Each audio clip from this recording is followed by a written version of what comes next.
And it is 9:02. I know that, or 9:03 now, sorry. I'm going to call the meeting to order. Can we get Supervisor Curl, will you do the Pledge of Allegiance for us, please?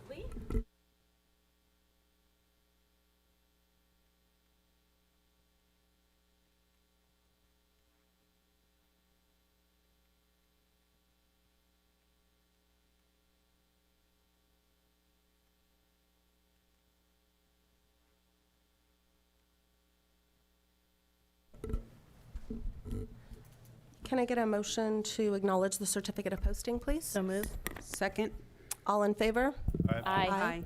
5-0. Okay, now we will go to our presentations and recognitions this morning. Francisco Diaz with the elections. Can you start us off, please?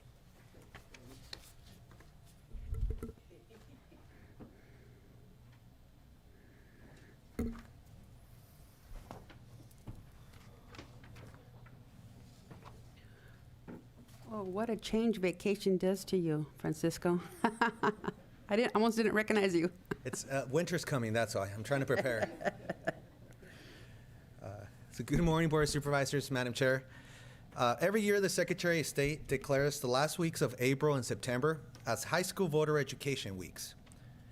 This provides high schools with an opportunity to partner with election officials to pre-register students. The goal of these weeks is to bring civic engagement and awareness to young and future voters. Eligible students of ages of 16 to 17 can pre-register to vote. When students pre-register to vote, they will automatically become registered voters at 18 years old. Since California launched the pre-registration in September 2016, over 1 million students have pre-registered to vote. The success of the program is in part due to the relationships that election officials build with local schools. Here in San Benito County, for example, election staff has actively worked on creating partnerships with our 3 local high schools and regularly performs classroom presentations, mock elections, voter registration drives, poll worker recruitment, and we host a variety of civic engagement social media campaigns. Now, I'll be remiss if I didn't thank our energetic and creative outreach team here at the Elections Office for their unprecedented efforts. This year, we have doubled our pre-registrations. But of course, we couldn't do it without our community support and also our partners. Today, I want to recognize a young group of students that are taking the initiative to contribute to Voter Education Weeks. El Congreso Estudiantil is a young generation group of students ages 12 to 15. With the Latino Coalition, they launched a mobilization project. The project pre-register high school students, but more importantly, it encourages young people to get involved in the democratic process. Today, I want to bring up Magdalena and Oswaldo, who are going to give us this presentation about the project and their civic engagement efforts.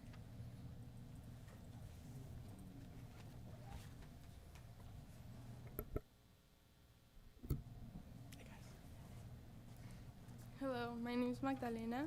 I am with Congreso Estudiantil.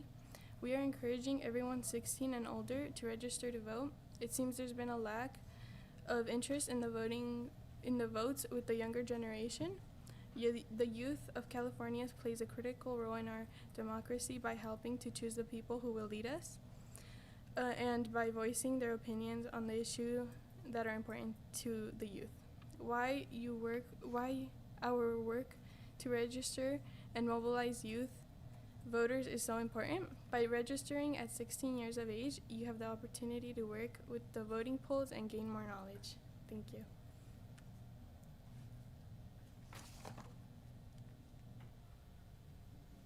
Hi, my name is Oswaldo. I'm a sophomore in the Hollister High School.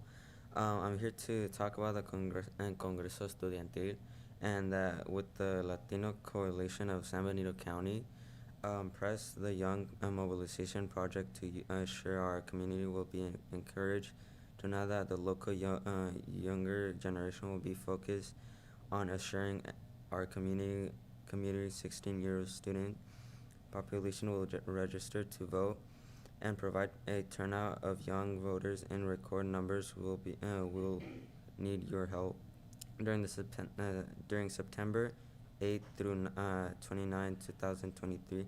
The California Secretary of State declares that this week of Californian High School Voters Education Week, we will be part of the San Benito County attach is recognition for your support and adoption approval. That's all I have. Thank you.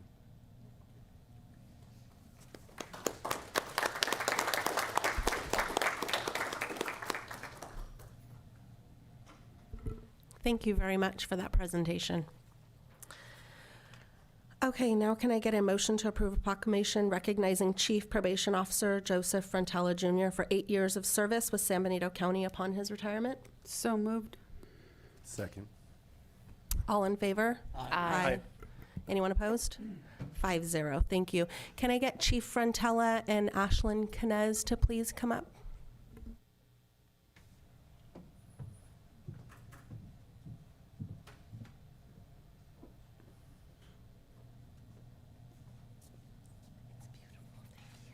So I'm going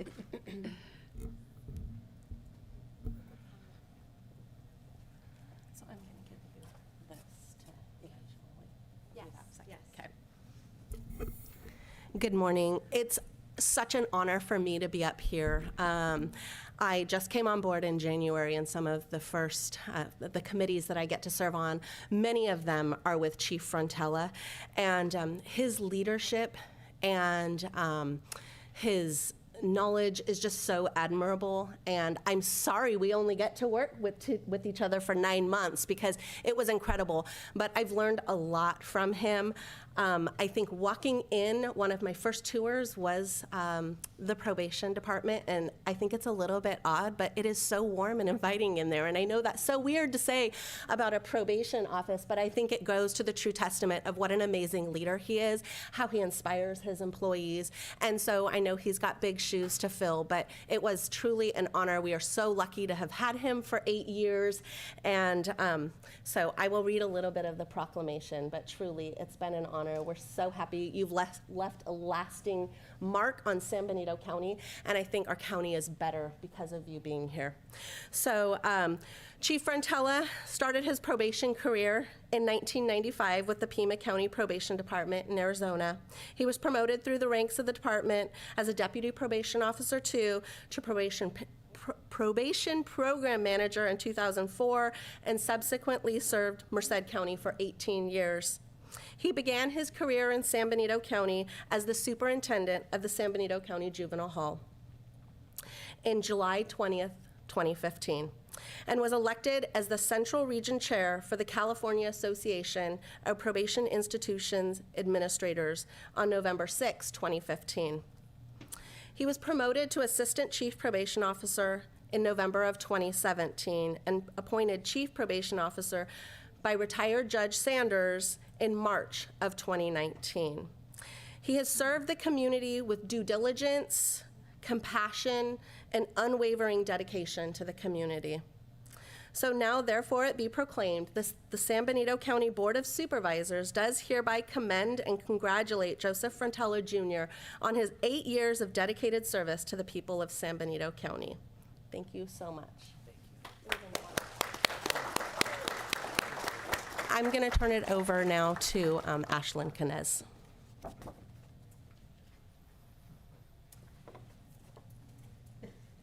It's hard for me not to get emotional, but I just want to thank Chief Frontella for everything that he's done for our department. We have a little something here for you. You have really brought us into, a new era of probation work, and we're very grateful for all that you have brought to the department, everything that you've taught us. I think just your passion for this work and your dedication to this community is unprecedented, and I definitely have some big shoes to fill in the coming years, and I will be calling you on a regular basis, and I just want to thank you for everything that you've done. So.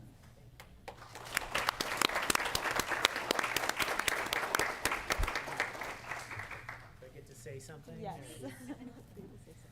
Thank you very much. Wow, 8 years went by pretty darn quick. I got to be honest.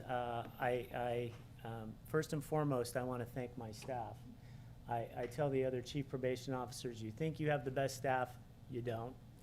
We do here in San Benito County, and I believe it. I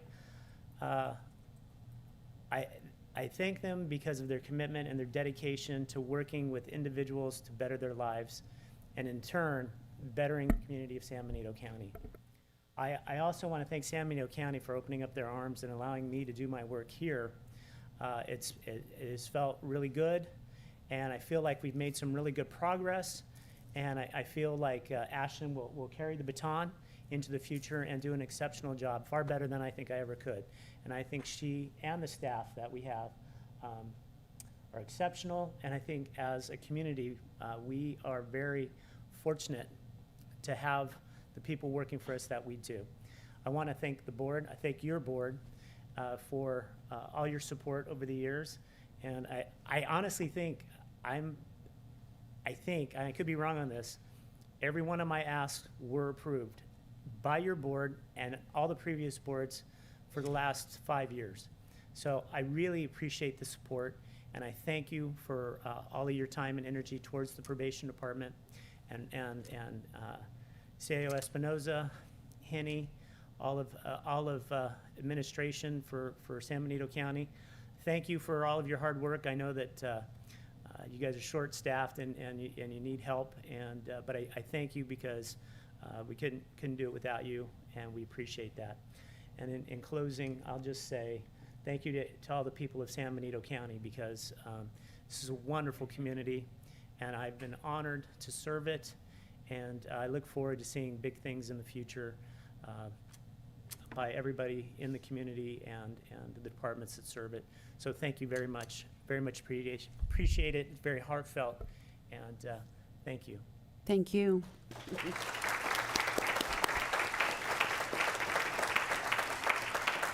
Madam Chair? Yes, okay. Chief Frontella, everything that that Chair Sotelo said, I echo all of that. From somebody who was, born and raised in the community, and we know what the probation department used to be like and what it is now, big difference. And so I commend you for all the changes that you brought forward, and the former board that approved your ask, and this board that has approved the ask that you have needed.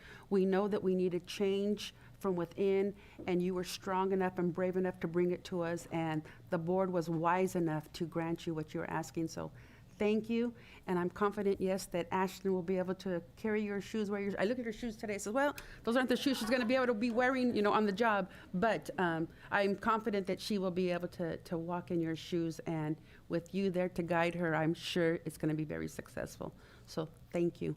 Thank you for all your dedication to the community. Thank you very much, Supervisor Gonzalez. Very much appreciated. Thank you. Thank you. Madam Chair. Yeah, so I agree, warm and cozy when you walk in, maybe also because you work in the office that's kind of like the movie Being John Malkovich, with the small little ceilings and everything. Yeah, I just want to say that I've had a really great experience with you. I find you to be extremely genuine and caring for the community, and you'll certainly be missed. Yeah, Ashlyn, you got big shoes, but I think everybody has faith that you're going to step in, and I know that Chief Frontella has been very supportive of you, and we're going to be very supportive of you. But today we're celebrating you, Joe, and just want to wish you the best in retirement. So take care and thank you. Thank you, Supervisor. Very much appreciated. Thank you. I want to just say, I know I'm very new to the board, but I worked for the county for many years, and the change and transformation that you led was phenomenal, and I commend your staff. It is all of you that make individuals successful. It's not just one individual, but your leadership was so incredible to watch. And after meeting more closely your staff and what you'd done when I first came on the board, it was just, it's remarkable, and it's a real loss to lose you, but I know your team is gonna step up, and it's gonna blossom. And it's hard to leave, being someone that has had to leave a department, it's very hard to leave, but when you watch them succeed from the sidelines, it just really makes you proud. So I wish you all the best in your retirement. Thank you very much. Okay. Thank you, guys. Thank you very, very much. Appreciate it. I can go now? You can go. You can go. Thank you. And is it okay that can we go ahead and announce? Do you want to announce Sure. So we're gonna- Ashlyn? Ashlyn, why don't you go back up? I want to introduce our new CPO for the county coming up here in the next month or two.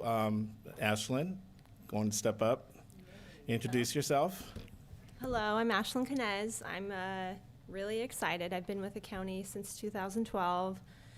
And I mean, I really attribute all of my success to a lot of the people that I've worked with. I've learned so much from everyone, and I'm really excited for this opportunity and to serve the county.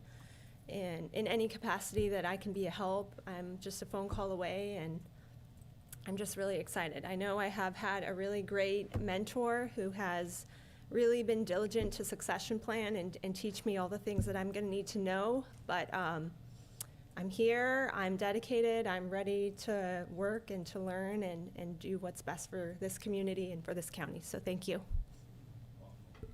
Thank Welcome you, aboard. Ashlyn. Thank you. Awesome. And thank you, Joe, for all your work. Really appreciate it. We've had many conversations late at night sometimes dealing with matters. So really appreciate your time and energies here you put in the county. Thanks for everything. We have some more announcements. I'd like to invite up Steve, Luke, and I'm up next. We just kind of assumed.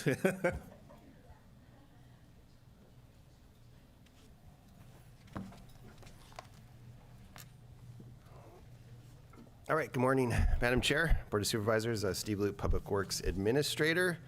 So just want to make a couple quick announcements.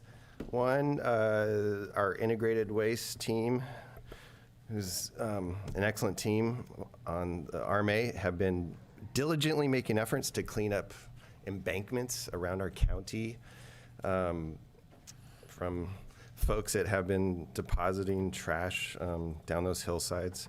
And so I wanted to mention that in conjunction with just a heads up to folks that as of, September 21st, we are implementing fines for folks that are depositing trash on those embankments and elsewhere. And the fines start at $2,500 and go up from there. So the good news is within probably a 5-minute drive, or maybe a little bit further of anywhere in the county, folks can drive to our landfill, and for approximately $20 in a trailer, you can take your trash. And that's something that a lot of communities don't have. And I'm there once a month, roughly, once every other month myself, have a full trailer. Sometimes it's less than $20, sometimes it's more, but you have a choice, $20 at our landfill or $2,500. So just want to give you a little heads up on that. And let's see, I received an email this morning that I thought was worth reading from someone who experienced some local fast vehicular speeds on their roads. And so this morning, this is the email. This morning when I left my home on blank road, you fill in the blank because this is occurring around our county, but this morning when I left my home on blank road, my granddaughter was walking by with a couple of friends on their way to school. This was about 7:35 a.m. She waved and yelled, "Hi, Grandma," made my morning. And then I got in my car and drove away. As I was driving away, someone in a white car decides I'm going too slow and proceeds to pass me, only to make an abrupt stop at the stop sign up ahead. So nothing happened, but those young kids were going up to a crossing nearby, and I just want to kind of, bring it to folks' attention because we're having a lot of speed issues that, saving 10 seconds, 5 seconds, 30 seconds, you pick the time. I would just caution folks to just really, take a breath, leave 5 minutes earlier than you normally have to do, whatever it is, because we're having a lot of speeding issues in the county. We are doing a speed study in this exact location. Hopefully we'll be installing speed bumps in a month or so. We're doing speed studies in 9 other locations. But we can install speed bumps everywhere in the county. And if the road's over 35 miles an hour speed limit, we actually probably won't be installing speed bumps anyways, because once you get to higher speeds, the speed bumps actually become a bit dangerous. So, so as was previously mentioned, this is a great county. Just try to drive the speed limit and have a little patience. And that's my announcements for Public Works this morning. So, thank you. Madam Chair, just to add on, I just want to add, hoping that we can get, I know we don't have a PIO right now, but on the illegal dumping part, at some point, I feel like that should be an emphasis for outreach and just getting that message out to the community so everyone's aware of those fines. Thanks. Madam Chair, adding to Steve's presentation on the speeding, is there anything that we can do from the county level, law enforcement, to enforce it? Because it's not just that email that Steve shared with us. It's all over the community, and it's dangerous. And, I'm looking at some of the hit and runs that are happening, because there are many of them happening in our community. And I know the local police take care of it after the fact, but can we present it? Can we prevent it? Can we stop it before it happens? And again, there might be a bigger question that's not on our agenda, but if maybe that's something we can look into. We can work with law enforcement, make sure that that they hit those key areas, those key spots, and also too we can work with CHP as well and some of the other locations that they oversee. So yeah, we'll work on that. I also would like to invite up Abraham Prado, Planning Director.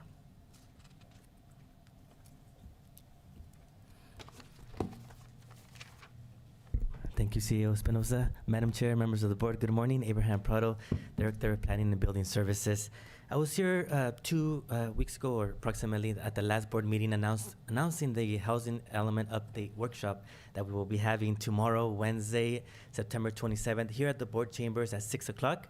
It's going to be here at the board chambers, but also through teleconference as well. We have flyers that have been circulating, and it's been posted in all of our websites and social media with the access for the virtual login as well. So it's going to be both in English and in Spanish. And as you all know, the state of California has indicated that the County of San Benito, within all of its cities as well, plan for a total of 5,005 residential housing units within the next 8 years. And this is planned for, not necessarily built. So we will be talking about that and San Benito County's share of 754 units within all of its categories, being extremely low, moderate, and above moderate income. So that is going to be the discussion for tomorrow's workshop in the afternoon at 6 o'clock here at the board chambers, and also through teleconference. So just wanted to put it out there. It's very important to hear from the public. The goal is to hear the public's comments, their comments, and be able to work through the housing element update and hopefully bring it before the Planning Commission and then to you later this year at the beginning of 2024 for a review and potential adoption, and then certification, send it to the state. So that is one of the the announcements that I was hoping to make today. The second one is that, per the direction of the board in bringing in projects as they are complete, we do have the landfill expansion project essentially completed, and we do have a public hearing for the Planning Commission. As you know, the landfill expansion requires multiple types of approvals. One of them is a conditional use permit to determine whether or not to approve the landfill expansion. The other is a certification of the environmental impact report, and that is, both of those are within the purview of the Planning Commission. And then the third one is the general plan amendment, and that is the purview of the Board of Supervisors. And so the expected date for the Planning Commission is October 11th. And so And so they would take action on the CUP, and they would take action on the certification of the EIR, and then they would recommend whether or not to recommend the general plan amendment to the board. The CUP cannot be activated unless the board adopts the general plan amendment. So the CUP, whether if it's approved or not, it's going to be only subject to whether the general plan amendment is approved by the board. So the expectation is to bring it to the October 11th Planning Commission meeting, then to the board either later that month in October or in November. And so that is for the landfill expansion project. Thank you, Abraham. Thank you. Appreciate it. I'd like to invite up Francisco Diaz from our Elections Recorder's Office.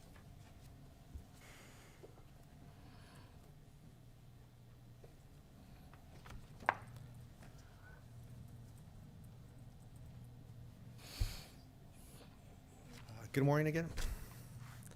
I want to take a moment to express my gratitude to CAL FIRE, Hollister Fire Department, AIMS, Sheriff's Office, County Administration, the Office of Emergency Services, and the Police Department for their response and efforts to mitigate the fire that took place on September 6th at the Hall of Records.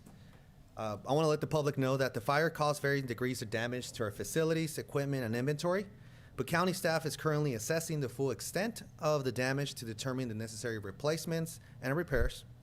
But due to the extent of the fire, we are faced with temporarily relocating the county clerk, recorder, and election operations to the administration building, which is here at 481 4th Street.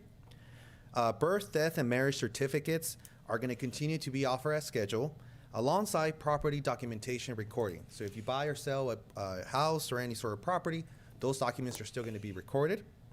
Now, my team and I are taking every possible step to minimize the disruptions to our services during this transition. With an election just 6 months away, it's indeed essential that we act swiftly and efficiently to rebuilding our election infrastructure. And I want to assure the public that we're taking every step necessary to make sure we have a successful election in the next couple of months.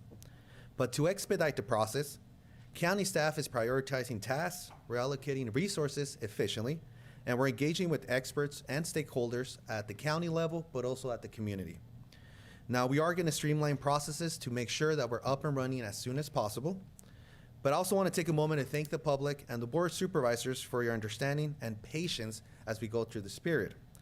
We hope that our services are not disrupted and that we don't create any sort of burden or significant burden to the public, because we do have a constitutional mandate to provide our vital records, our recording services, and also our election services to the public. Once again, I also want to thank my staff for their efforts and their hard work and dedication. Some of them have been working 7 days a week to make sure that we're up and running. And I know stress levels are a little high, and there's only so many donuts and coffee that I can provide to alleviate that, but I am trying. But ultimately, I want to thank you, everyone. And I want to say that we are currently working on finding a temporary, permanent house. And as soon as we have that, I will be coming back to the Board of Supervisors and the public to notify everyone of our next game plan and location. And thank you. Thank you, Francisco. And just to add to that, with regards to the assessor's office, tax collector treasurer's office, they're still at the same location that we had discussed at our last board meeting. We are working diligently on finding a temporary permanent home for those offices as well. We have a meeting scheduled tomorrow with our insurance agent to look and discuss that. There's very limited space in our county to house these departments, so we're going to try to do the best we can. We actually may have to go to 1131 San Felipe and then move them again, but we're doing everything we can not to have that happen. So we're working on it, and we will give you a full report as soon as we have more information with those offices.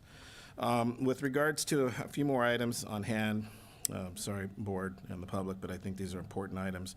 I wanted to share that the administration office, along with the Board of Supervisors, will be at the fairgrounds this weekend, Friday, September the 29th, Saturday, September 30th, and October 1st. We will be present on Friday between 3 and 10 p.m., and there will be Board of Supervisors as well as staff there from administration, as well as Saturday from 12 p.m. all the way to 10 p.m. So that'll be a full day.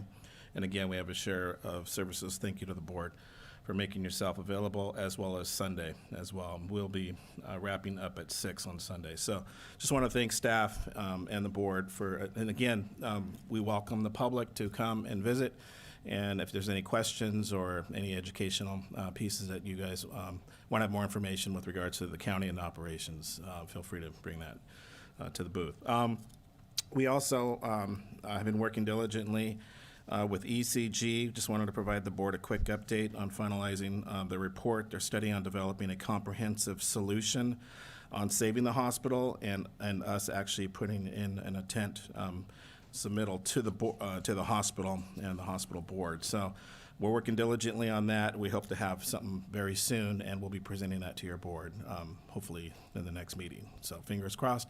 Salinas Valley will be discussing that with their board this week. So more to come with that.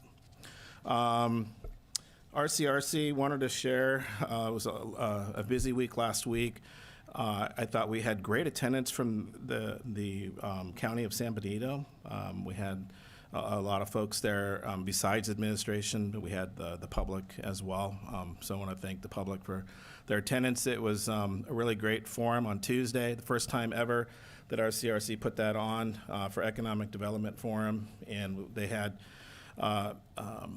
Melinda Matson, Robert Meyer, that was from the EDC administration, Derek Kirk from the Workforce Development Agency, Jimmy and Ben as well. There was just really great conversations about what the services and the funding that they provide for rural counties, which was amazing. It was really amazing. And I think that was the most comprehensive and compact presentation I've ever seen, with so much nuggets of gold there to glean from. I think it was really great for us. And so obviously staff will be working on communications with them to do our best to bring some more money into our community. But I thought that was the highlight of Tuesday's presentation. I also really appreciated Kyle Warner. He is a bicycle advocate, and he really shared the importance of communities and counties in particular actually coming together to provide places for youth to spend time outside of getting in trouble. And he shared his life story, which was pretty amazing. He's a pro bike rider, a mountain biker. And there was a lot of great things that he presented that we'll be working on as well with our park. I think we have the pump park, and there were some really great things that he had for economic development as well as assisting our youth within our community. So, and there's a few other things I'll allow the other board members to share on, but I think it was a really great meeting last week, and just wanted to share that with the board and the public.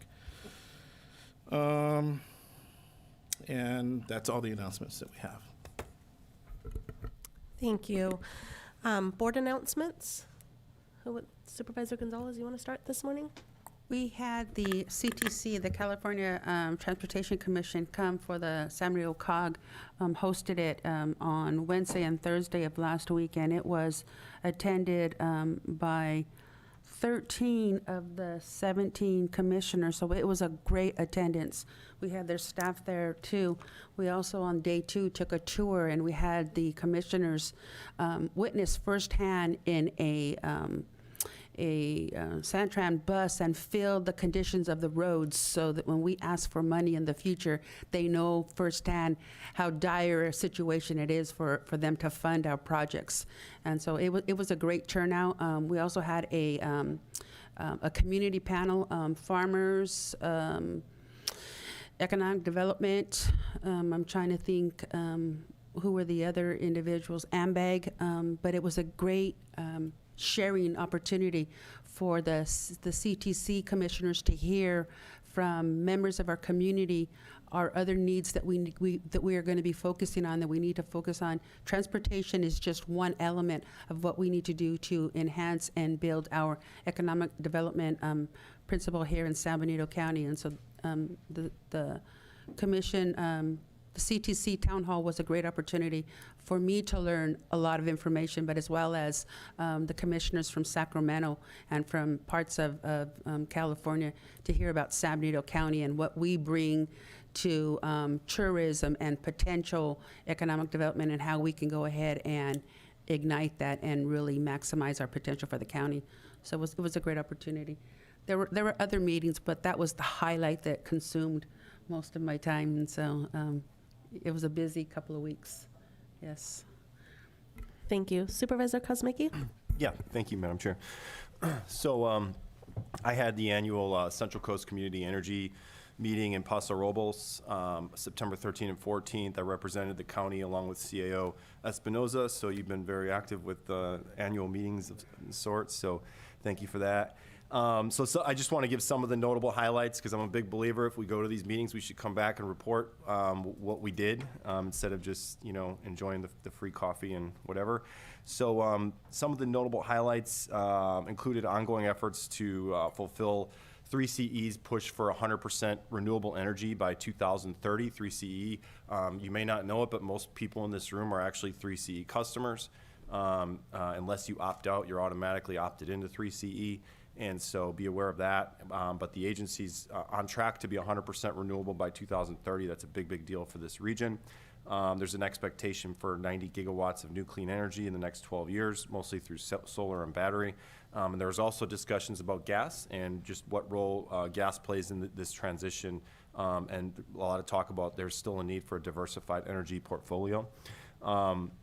Just panel-wise, one of the panels discussed some interesting ways for consumers like yourself to make money while helping the environment. One is what's called a vehicle-to-grid power generation. If you want to look that up, find out how you can supply energy through your electric vehicle. And then an app called Home Connect that pays people to save money in their homes. And then on the farm side of it, sort of a contrarian viewpoint, which was very beneficial. California Farm Bureau leader cautioned about impacts on farmers from increasing energy rates. We all know energy rates have been basically skyrocketing. It's when I talk to residents, it's always one of the issues that comes up is why is my energy bill going up? And so there's talk about how do we have to make sure that the farm industry is not left behind in this push for electrification and all the incentives and such that go into electrification. And then from a financial perspective, the agency is stable, but also faces a lot of instability from these just erratic energy markets like every other what are called CCAs, which what 3CE is, and also energy companies like PG&E.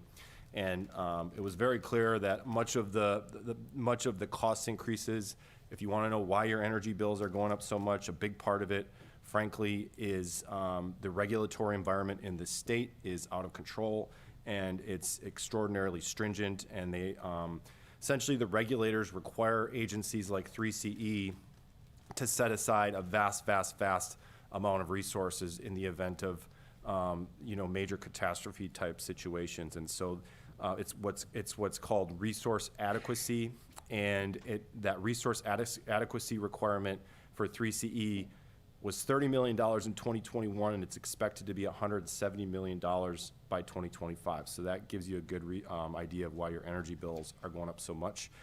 Energy rates are going to continue to go up, very unfortunately, but you should know as a 3C customer that you are still paying far less than PG&E or Southern California Edison in the southern part of the district, anywhere from 3% to 20%, and residential customers are at about 16% less than PG&E. So you're definitely better off with 3CE.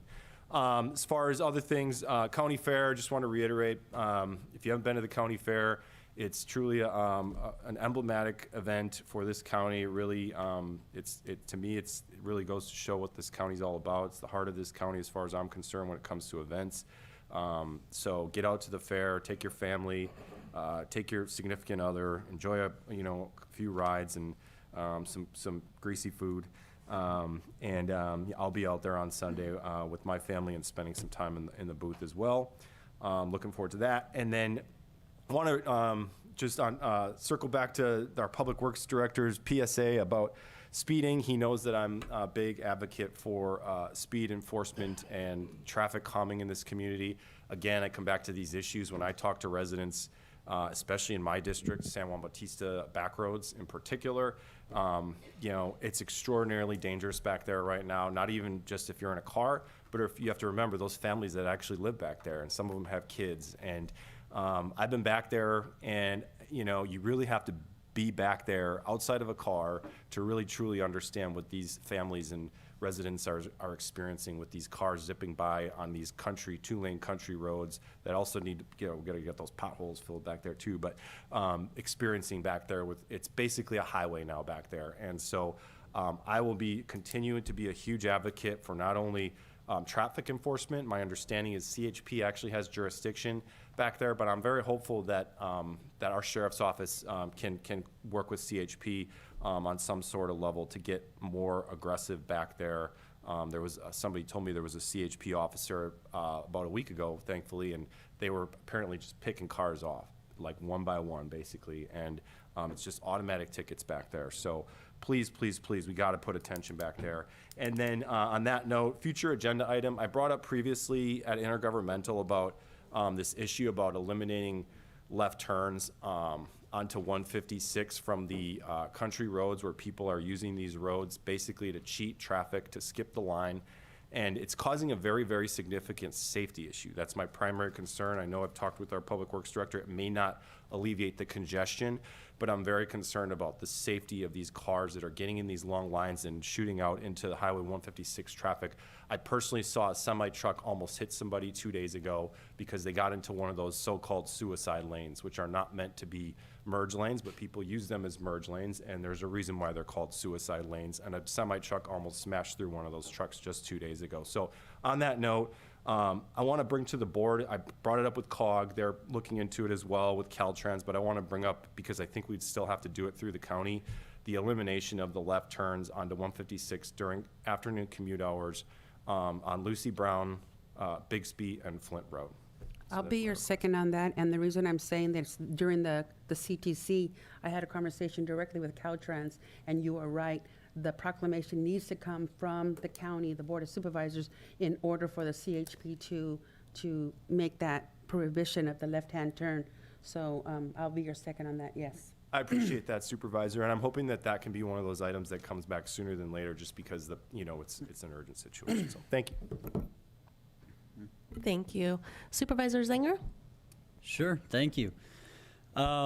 Yes, so I was also at the RCRC conference. CEO Espinoza stole some of my thunder there, but let's see. So there was a few things going on. First of all, it's always good to go to these and talk to other supervisors from some similar sized counties and just pick their brain on some of the issues that we're both facing. So it's always good to get some different insight, see how they're working with different problems that we share.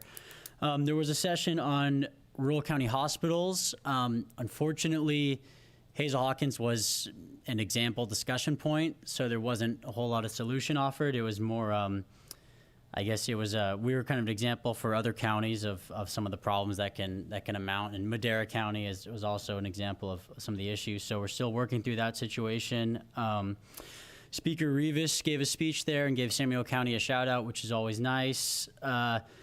As CEO mentioned, there was a speech on public recreation and biking, and it was great to hear about the positive economic impact that some of this publicly funded outdoor recreation can have. And so I hope to explore that a lot more in the coming weeks and months to see what really we can lean into in that space. I went to the Hope Harvest Festival on Sunday, which was a lot of fun. It's a nice charity event. Everyone should go next year. There's a Pumpkin King. I got to meet him. If you don't know what that is, you just need to go to the event. As far as just tacking on to something Supervisor Gonzalez mentioned after Steve Loop gave the speeding presentation, when we're looking into that, can we talk about maybe get data from the Sheriff's Office about how much speed enforcement is going on and kind of some of the metrics there on what we're doing? That would be great. Fair, I'll be at the fair Friday night. Come by and say hello. And I'll also be at the Bronx Bash on Thursday, which is a new event this year, I believe, right? And so that should be a lot of fun as well. This is all because it's the 100th anniversary of the fair. Very exciting. Housing workshop tomorrow. I will be there as well. I recommend the public goes and just gives their input to it. I think it's important to be part of that process. And the last thing is just addressing some concerns that I've got from a lot of residents regarding, I guess, our emergency preparedness and what to do in emergency.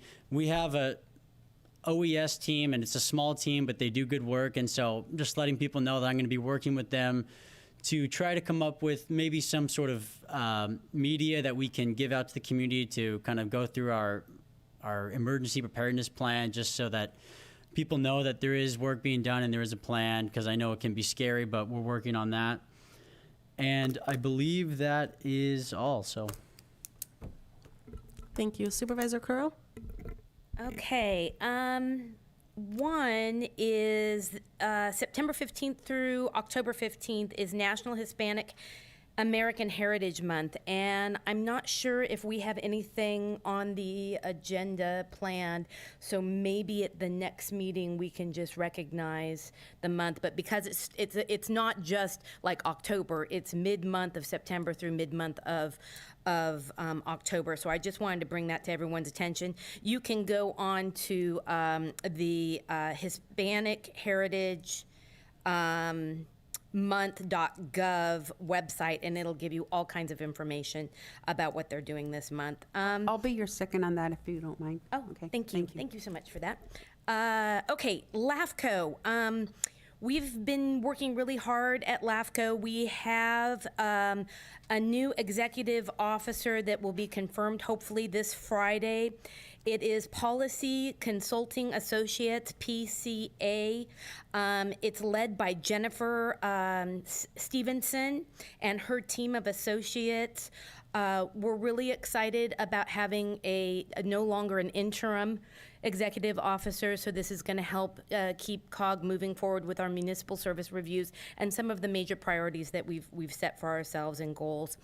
Additionally, just to make sure, I think I announced it before, but we also from LAFCO have new outside counsel from BBK, which is Josh Nelson. And so if you have any questions, we will be updating the website after Friday's meeting and hopeful confirmation.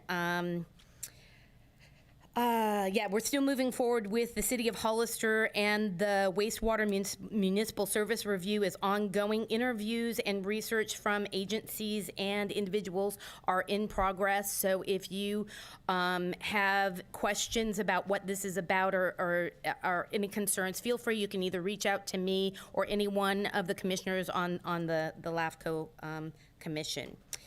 I attended the Spirit of San Juan Bautista celebration, which was by the San Juan Bautista Business Association. The weather was a little bit chilly, but boy, it was very exciting to see this new kind of economic development and outreach that they're doing for San Juan Bautista. I think it's very inspirational. I attended a California CSAC training with the chair, Managing Conflicts and Finding Common Ground. We were the only two supervisors there. We felt at first a little odd, but then after going through the training, we were so happy. I think the chair will agree. It was a wonderful training. It really helps you understand some of the challenges departments have, staff has, and it gave us some insight and some ideas that were just quite inspirational. And the speaker is a supervisor of Napa County, and she is very entertaining to watch and learn from. She's got quite a history. I'm going to skip the RCRC items that the CAO and Supervisor Zanger highlighted. I do just want to shout out, I did attend the CTC. I just want to say thank you to all of the COG board members and to the COG staff. That was such an informational, and the panelists that were our local panelists representing San Benito County did an outstanding job. And I'm sorry, I'm not going to mention anybody by name because I don't have everybody's name. So if I can't mention all of them, I'm not mentioning any of them, but they did a phenomenal job. I was very impressed. And the turnout was really good from the community. I thought that was good too. RCRC from the conference, I want to thank staff for all the hard work on those two baskets.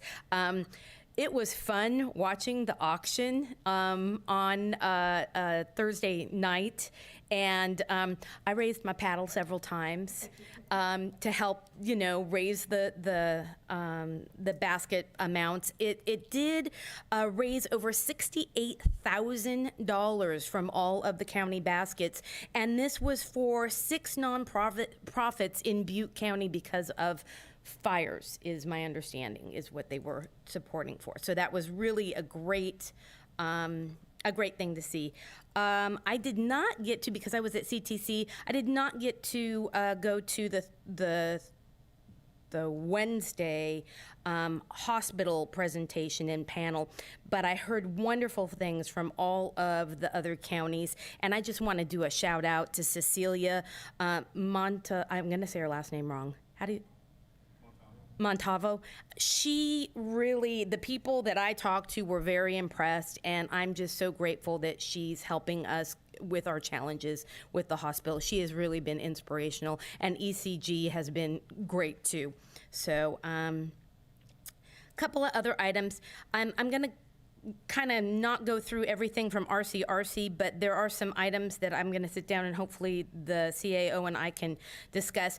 But one of the things on Friday was all of the RCRC representatives discussed what their challenges were for this year and kind of some of the goals that they have for RCRC. And I was really impressed to see on the list was unfunded mandates, which I completely am supportive of. So to have RCRC have that on their list is great. Groundwater sustainability, the lack of affordable and available homeowners insurance because of the fires, especially in our rural and ranch areas. So we also had some counties bring up communication and cell service needs in rural counties, and I'm really going to be advocating for support on that. Road funding, which, hey, I put that one right at the top, because if RCRC can get behind this and we get the rural counties supporting road funding, it could really help us. Some of the historical things that were brought up, bringing back the funding of the Williamson Act, and I was very surprised that SB1 funding for roads, 60% is taken back by Caltrans. I had no idea that much of the SB1 funding went back to Caltrans, and RCRC is really looking at promoting legislation to change the vehicle miles traveled formula so that it better reflects rural counties and rural roads and the needs of funding. So I'm going to be following that one closely. One of my action items that I'm working with RCRC on, and I've already reached out to several of our reps from RCRC, is working with Fish and Wildlife, California Water Authorities, and overhauling the permitting process for maintaining our creeks and our stream beds. This one is really inspired me, not just because of the floods, but in working with the Farm Bureau, our local Farm Bureau, and understanding what their challenges are and the needs are. The state California Farm Bureau went to, and RCRC went to Washington, D.C., and met with over 30 of the congressional representatives and their staff. It was a really great way of advocating for funding and having rural voices. So I'm hoping in the future maybe we can be a part of that. I brought some stuff back for the new IT committee. It looks like there's legislation that's been passed in 2029. We have to by 2029 we have to transition to a .gov website. So we've already added that to the IT committee. So hopefully we can start that process. It will take us time. I know we can get some experience from the county clerk recorder's office because they already transitioned, so there is a lengthy process on that. Golden State Connect Authority is part of RCRC, and Golden State Finance Services, I believe it's Services. The Golden State Finance, it celebrated their 30th year, and I am really impressed with how many individuals in the state of California that they have helped support. 86,000 families, $15 billion of first mortgage loans. I reached out to RCRC and have asked Carolyn if we could have an employee presentation. I believe the chair from the Economic Development RCRC workshop also is in favor of that. But I did ask if we could have that come to our employees to help. It's really to retain employees and to make them buy homes locally so that it's a down payment program. And I'd really like to get more information on that. I did do the Integrated Waste Management had Coastal Cleanup Day. I think we could make this a lot bigger if we kind of made a competition for Coastal Cleanup Day. I did it on Saturday with our ADA, Ellen Campos. I will say, when you have to walk your neighborhood streets and pick up trash, you learn a lot about the people that drive by in your neighborhood. Also, you learn a lot about how fast they drive by you. Even though you're wearing those very bright vests, they don't slow down for you. I'm unfortunately or fortunately was recognized picking up trash, and one of my constituents asked me if I got in trouble. And I said, no, I volunteered for this. And he just shook his head and looked at me and laughed. So I'd really like to help promote this program. I know that they do it more than once a year, not necessarily the coastal part, but really beautifying. And now that we have this increased fines in illegal dumpings, but really having our residents help support the beautification. After doing all of this cleanup, then it was garbage day on Monday, and I felt like it was all a waste of my time because I drove down the streets that I cleaned and there was trash already there. So maybe working with our Integrated Waste Management and having them help us with recology and ensuring that trash is staying in the trucks and not flying out would be a future item. Besides that, I am on the NACO Steering Committee. I attended my first meeting yesterday. It was very interesting to hear perspectives from around the country about rural needs, and state mandates came up again. And unfunded state mandates, not just in California, but across the country. So I think that's going to be one that we can really get on board with. And thank you. Thank you. Thank you all for all of your report backs. I know it's been an incredibly busy 2 weeks. I'm going to try to do mine pretty quick. I'm going to skip over a few things. The first thing I did do, though, and want to mention is I had a conference call with Congresswoman Lofgren's office with staff, and we discussed the storm debris cleanup and the reimbursement efforts, specifically regarding the Pacheco Stormwater District and the timelines of FEMA determination if the district qualifies. So not sure. I know they had a meeting last night. I'm not sure if maybe that was reported out there, but it was, I thought, a very great meeting. I attended a coastal ag commissioners meeting that was held in San Benito County. It was great. It was great seeing past ag commissioners and speaking with staff and meeting kind of other ag commissioners from the area. Attended the Spirit of San Juan event. Congratulations on the rebranding of the name. It really was a wonderful event. I agree, the RCRC meeting on economic development was fantastic. There was a lot of great resources. Learned a lot about different agencies and what they can offer kind of the rural counties, in particular San Benito County. And I am 100% supportive of us doing something with the Golden State Finance Committee to do a Zoom call where our employees can learn about this home buyer program, because I think it really could be a huge benefit for our employees. And I know I spoke to one of the Monterey County supervisors, and they have done some of these kind of Zoom calls, and I think they said they've gotten like 8 of their county employees that have gotten these home loans. And so it really sounded like a fantastic program. The CTC town hall and tour was amazing. Obviously, we need a lot of help with our local transportation, but it really was amazing amazing to have the CTC commissioners from all across the state of California here learning about what we're facing, and they promise that they'll be back. Speaker Rivas attended on Wednesday the town hall and spoke, and he was just really, he did an amazing job and was a real advocate for us. And he started it saying that transportation is the single most complicated issue facing this community, dealing with traffic congestion, bad roads, emissions, and so hopefully, we need to do everything we can to move projects forward and move them quickly. A huge thank you to the COG staff. They really went above and beyond, and it really turned out as great as it could have. I don't have anything negative to say about it at all. On Thursday, we had a tour. We actually were able to drive on the new 156 a little ways, and it was really amazing to see. It was amazing to see the progress.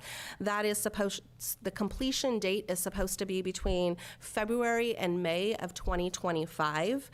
Caltrans will be repaving the current 156. It will be turned over when it's completed to the county, but they will be completely repaving that road before it's turned over.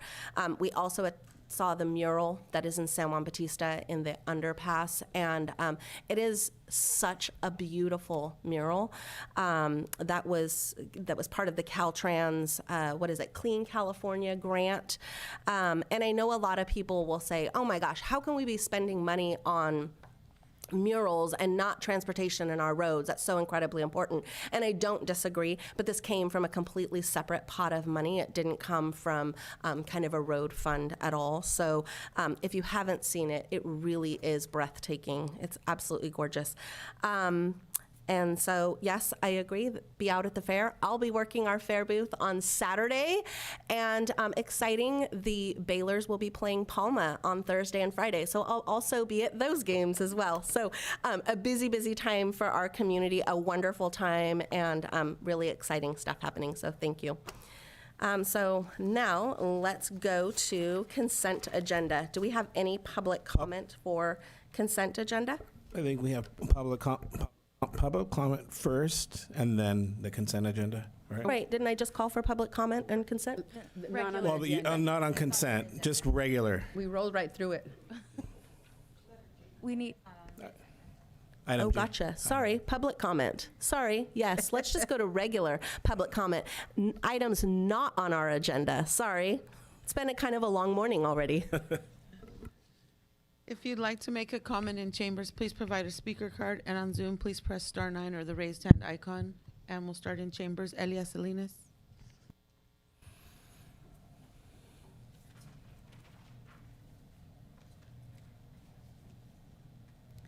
Good morning, Madam Chair and board members.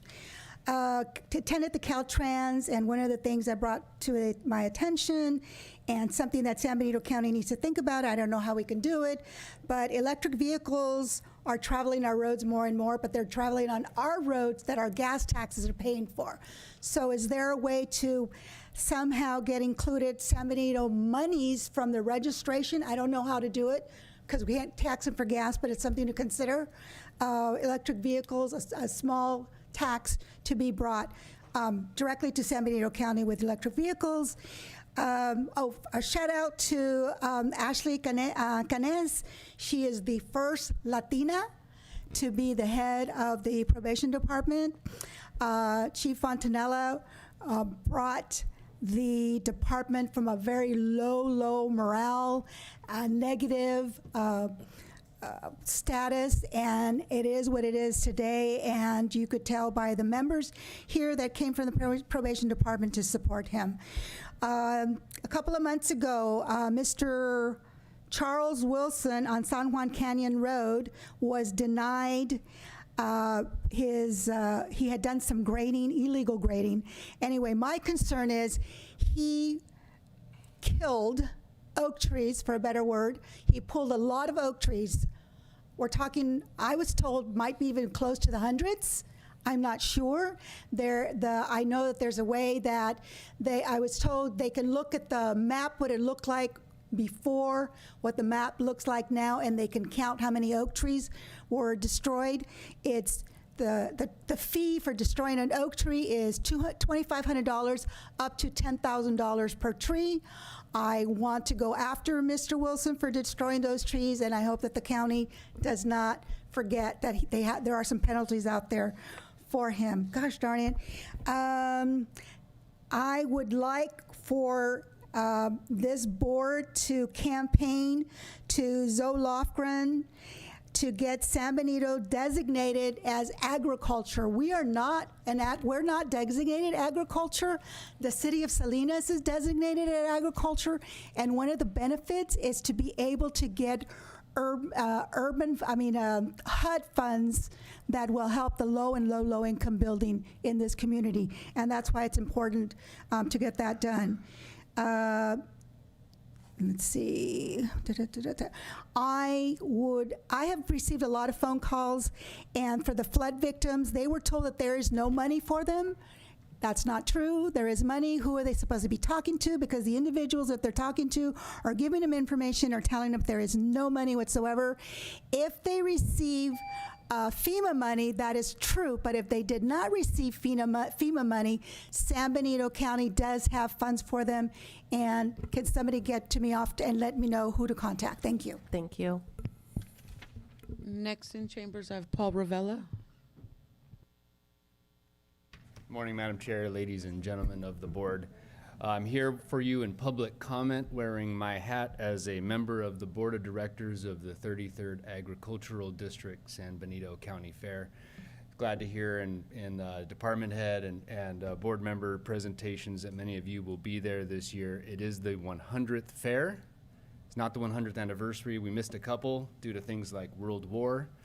But it is the 100th fair. There's some exciting things happening for everybody. The bronc riding event Thursday night.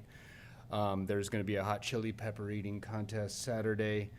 Wine and beer stroll Friday night. Truck pulls on Sunday. There'll also be an exhibit in the pavilion honoring our farm labor workforce this year.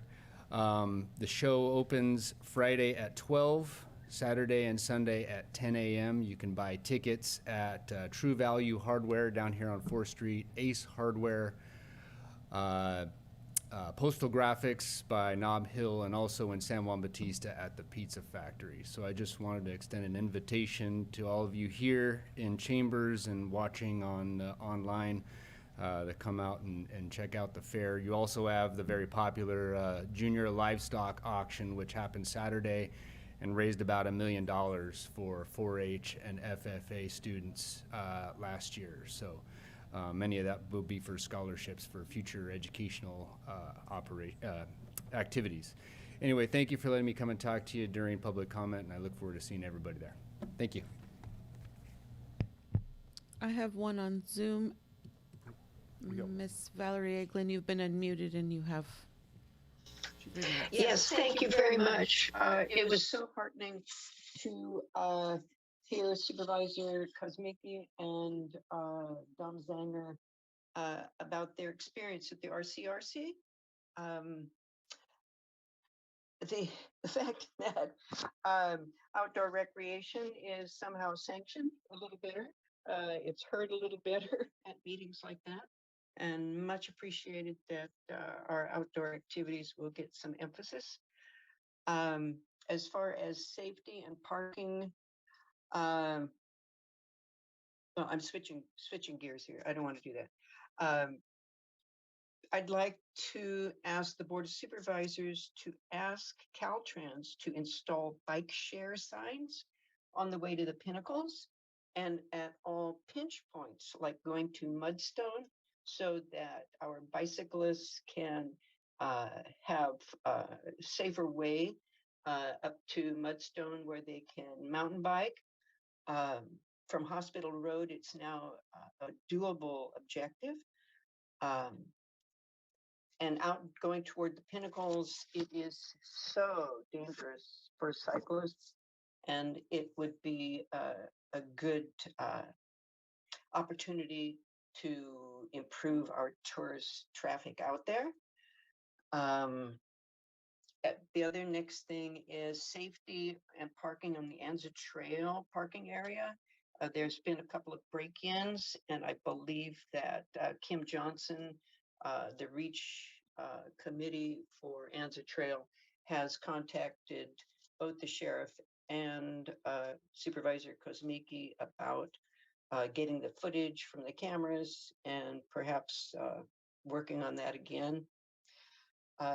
It's so disappointing for those who go regularly out to the trail to find that there's broken glass, and then it makes them feel unsafe. And it is one of the few real opportunities people have to get out and exercise in the open air in a gorgeous vista with historic value. So that's my my comments for today, and thank you very much.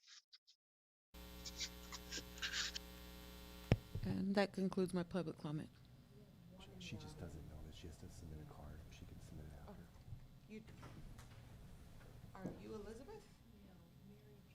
Oh, should have filled one of these out for me. Go ahead and take. Okay. Go ahead and take. Yeah, she can go. Just speak. Go ahead and come up to the stand, ma'am.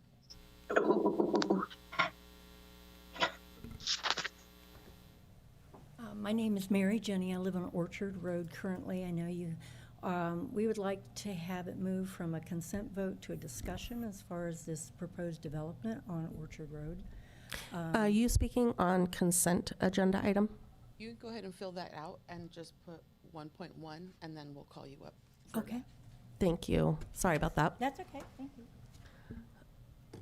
Okay, so is there no further public comment? Okay, so let's go ahead and. Madam Chair, can I just clarify one thing?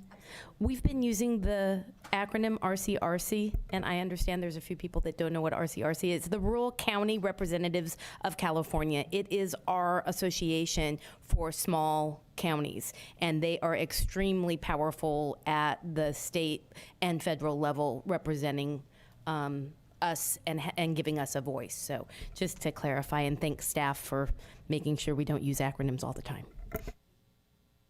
Thank you for that clarification. I know that was a complaint of mine when I started on the board. There is so many acronyms at the government level, and there are 40 member counties that are part of RCRC too. So it is a really powerful group representing the rural counties. So thank you for that clarification.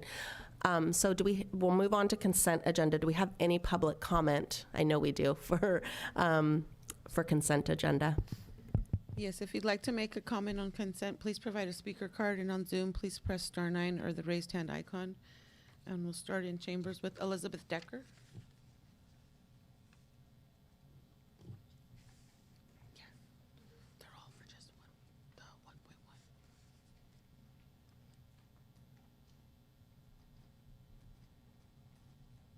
Hi, I'm Elizabeth Decker, and I have no voice, so I will be very brief.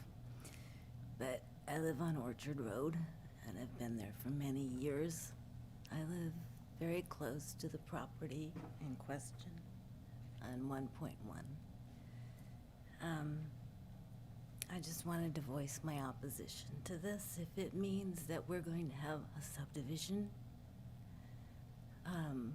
it's a no for me and for many of my neighbors who cannot be here at a meeting at this time. The reason we came to Orchard Road many, many years ago is because we didn't want to live in a subdivision. We didn't want to live near a subdivision. So I just wanted to let what little voice I have be known, and thank you very much. Next in chambers, I have Leon Decker.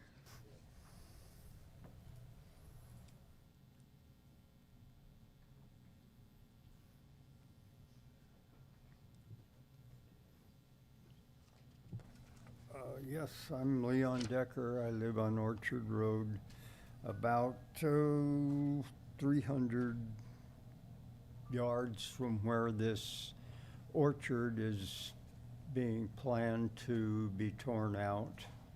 It's a a young orchard, very beautiful. And this person wants to put 7 homes in this orchard, and they say they're gonna preserve 20, it's a 35-acre orchard.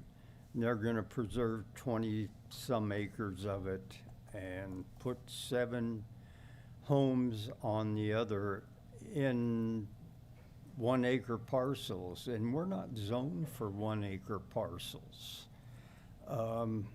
And what's to prevent this person later on, if this goes through, to tear out more orchard and put another 7 houses in there?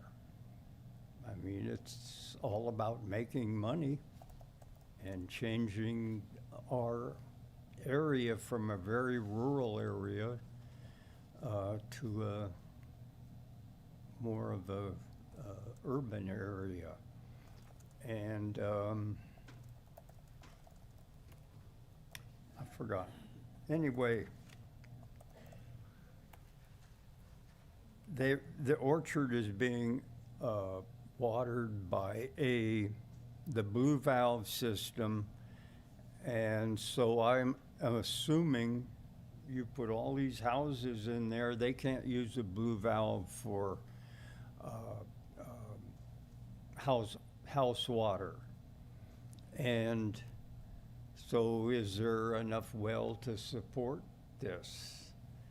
And let's see what to prevent 7 homes. And road improvement. The road in front of my house is 12, maybe 13 feet wide, the whole road. So when you pass a vehicle on the road, one of you has to get up off the road into the dirt and whatever.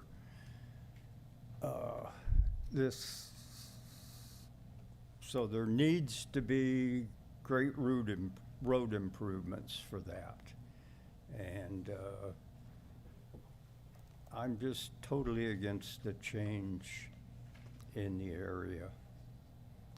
And that's basically all I have to say. Thank you. And then Mary Janey.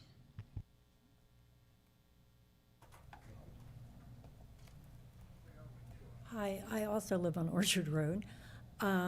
We are a very rural area, and as Supervisor Gonzalez was saying, when you get people in and they experience like the bumpy roads, looking on a map and seeing a proposed change in to development from the Williamson Act is very different than actually driving down our road. It's predominantly agriculture, livestock, equestrian facilities with scattered housing. And so I know that in the report they were saying, well, the housing crisis, the orchard only produces 3% of agricultural needs. It is still a young orchard, but also what is proposed is only 1% of housing, which is even less than the 3% the orchard is producing, which isn't really going to address the housing crisis, I think, very much. Changing from the Williamson Act to allowing somebody to develop seems like a slippery slope. As the other person stated, you know, what guarantee is there that this 80% that he's suggesting would be preserved?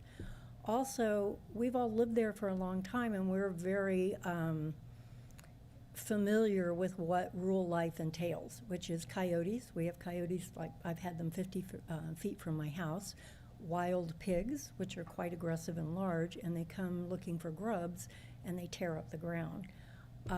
Rattlesnakes, every one of us has dealt with rattlesnakes every year. So putting a mini subdivision where people probably aren't used to it, don't know how to deal with it, doesn't seem congruent with a lot of the housing that is currently being developed in Hollister, which is closer to town and more convenient. It takes us approximately 20 minutes to get anywhere from where we live. So it does seem like it's just a pure profit idea. And as we said, our road is not it's a country road. It's 2 lanes barely in some spots. You do have to pull over in areas, and where the house that is in the orchard currently stands, that's one of those places. So what the egress ingress would be, where that would be, the well issues, that they would all require septic and leach lines. So there is a potential for more, pollution. We all run on a well system. It just seems like an odd place to put a subdivision. He doesn't specify even what type of housing would go in there. As far as, I would imagine it would have to be more clustered if he's going to actually preserve part of that orchard, and what that looks like, because that doesn't seem to be in the report as to specify what actual type of housing he wants to put in. So we're not, we're vigorously opposed to changing that land from the Williamson Act.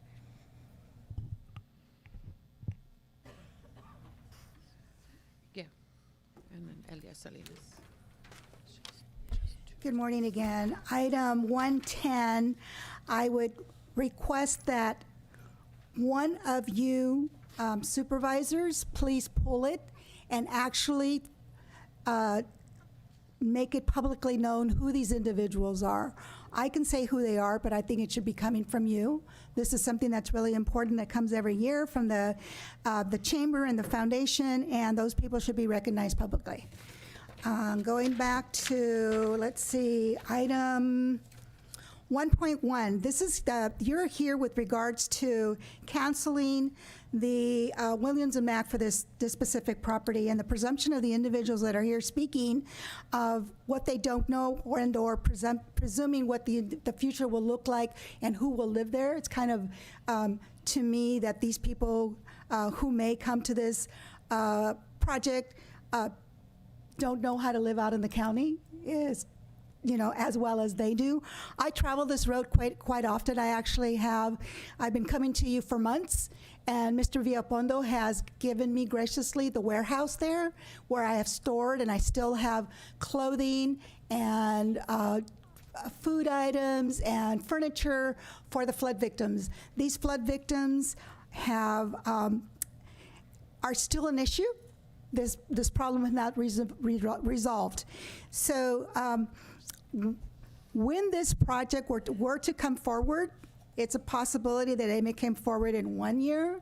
It can be coming forward in 5 years. You don't know what it is, but you're only here for one thing, and one thing only, and that's for the cancellation of it being in the Williams Act. So just keep that in mind. Thank you.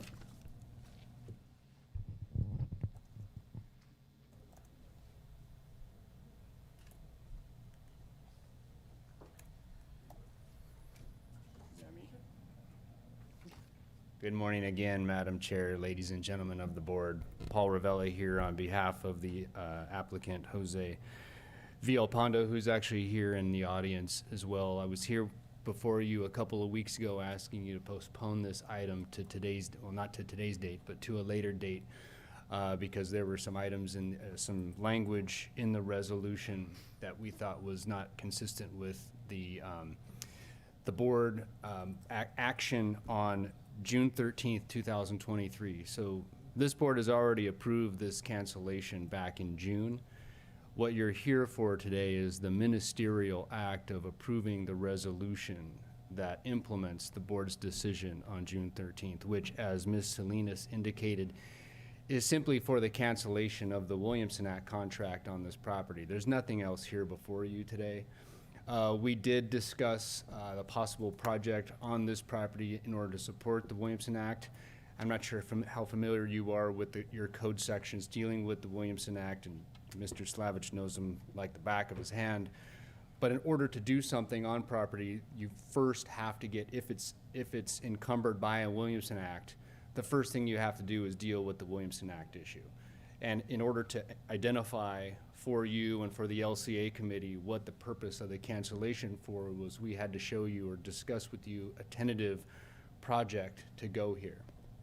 At some point in the future, there will be public hearings before the Planning Commission and this very Board of Supervisors, most likely, to discuss the particulars of the project, where things will be like traffic, aesthetics, clustering, septic, water supply, all that will have to be analyzed for purposes of the project, in particular when it gets to that point. But that's not what we're here for today. This is just to deal with the Williamson Act.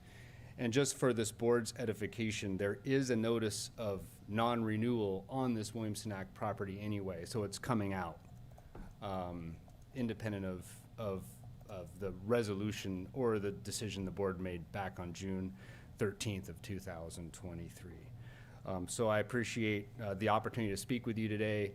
I hope it doesn't get pulled because I'll be at the fairgrounds this afternoon dealing with putting that hat back on. But if there's any questions, I'm here. I can help answer them. Mr. Villalpando's here as well. I appreciate the opportunity to speak to you on this consent agenda item. Thank you.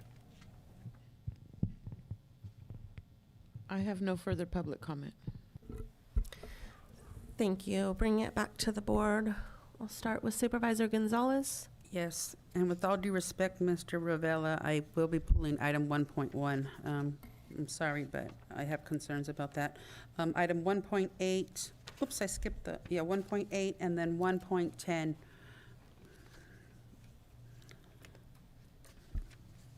So 1.1, 1.8, and 1.10 is what I'm asking for. 1.11, please. Thank you. Supervisor Curl, do you have any items to pull? I have no item to pull, but I do have just a comment about 1.19. I want to thank Steve and his team for going and completing the RFQ process for the library. I just want to make sure, reiterating what was brought from our facility committee, is that the goal of this is to maximize space, the full 7,000. I just wanted to make that comment, and I'm getting a nod from Steve. So That was my same question. I just wanted to support you guys in that. Thank you. Thank you. Supervisor Zenger, do you have any items you'd like to pull? No. And I don't have any items to pull either. So at this time, can I get a motion to approve all of the consent agenda items except 1.1, 1.8, 1.10, and 1.11? So moved.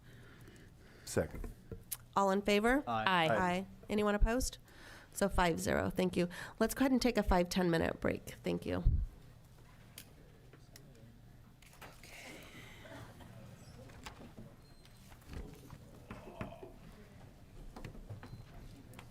Did you see us on the screen? We're like twins. No, I didn't. You got the color number. Do you see Joel and Francisco? Yeah.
from Caltrans on the San Benito 101 Wildlife Connectivity Project.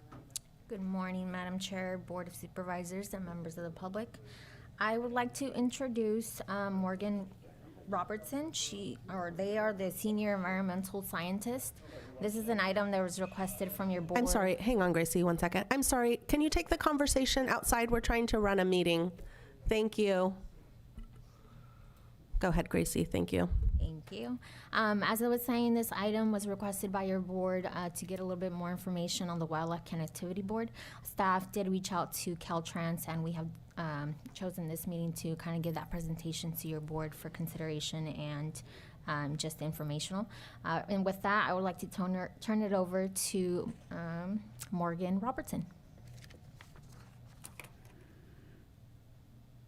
Hello, good morning. Thank you for having me today. I just have a presentation to provide. I know I've given it before at the COG meeting, so happy to go through it. It takes about 6 or 7 minutes, if that's all right. And then I'm open for questions. If you'd like me to make it even briefer, just let me know now and I can cut a couple of slides out. Is 6 or 7 minutes okay? That works fine. Thank you. Okay, great, thanks. I'm gonna cut my video so I don't end up with any transmission issues. So first off, I'll introduce myself. My name is Morgan Robertson, and I'm a senior environmental scientist with Caltrans in District 5. And today I'm giving a very brief overview of a unique PID project that we currently have underway, the Rocks Road Wildlife Connectivity Project on US 101. Next slide, please. I like to start with this graphic because it gives a very quick overview of how transportation can affect wildlife connectivity. So we know that animals make long distance movements between habitat blocks for a whole variety of reasons. It can be for breeding, seasonal migrations for food or water, or dispersal into new territories. You might see this time of year more roadkill as we see animals moving and dispersing into new areas. Roads and highways that run between habitat areas can act as barriers to wildlife movement, and in turn, this can impact driver safety due to higher rates of animal vehicle collisions. Next slide, please. So this slide shows the vicinity of the Rocks Road project, which is just in its early scoping phases. It runs from the San Benito Monterey County line, just north past the Eucalyptus Grove. This section of US 101 has been identified previously as a hotspot for animal vehicle collisions by UC Davis, and that includes large animals like deer and mountain lion. The purpose of this project is to identify opportunities to connect important habitat on both sides of the highway, and also, importantly, to help reduce animal vehicle collisions and improve driver safety. Next slide, please. In addition to the UC Davis studies, the California Department of Fish and Wildlife has identified this segment of US 101 as a priority wildlife movement barrier where state resources should be focused. The barrier occurs where US 101 bisects high quality habitat, and this is shown in the graphic on the right. The dark blue represents a line of high quality habitat for wildlife. And in this case, it's the connection of the Santa Cruz Mountains in the north down to the Gavilan mountain range to the south, which runs down to Pinnacles. Next slide, please. So here's a ground level view of this location, which is probably familiar to most of us, US 101 in the Eucalyptus Grove. This section of Highway 101, as we know, is a high volume traffic area running between the San Francisco Bay Area and the Monterey Bay Peninsula. And along with dense traffic, there's also a lack of culverts or bridges that can function currently as wildlife crossings. So here the highway is creating an insurmountable obstacle to wildlife movement. Next slide, please. So if we look a little closer at our model landscape linkages, which is shown here between these dark orange lines, we can see the north. North is the Santa Cruz Mountains that run down through the Aromas Hills. Next down here at the US 101. And then south of 101 is the Rocks Ranch property, which was recently acquired by the Land Trust for long-term conservation within this linkage. Next slide, please. So the science out of UC Santa Cruz and other locations lets us know that the Santa Cruz Mountains in the north part of that linkage are becoming increasingly isolated by development and busy roads. It's becoming more and more difficult for wildlife to migrate between the Santa Cruz Mountains and other mountain ranges. The long-term puma study, UC Santa Cruz, is also starting to see signs of inbreeding in our mountain lion populations through their genetic studies and some physical telltale signs. Excuse me.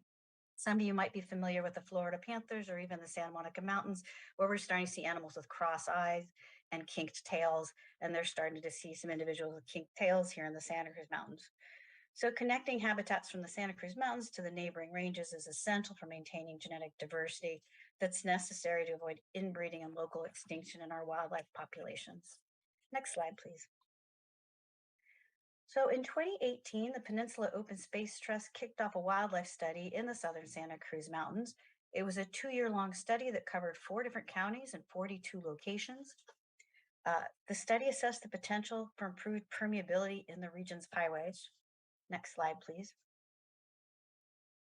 And within the entire study area, the only locations where they saw mountain lions being hit was in the Aromas Hills.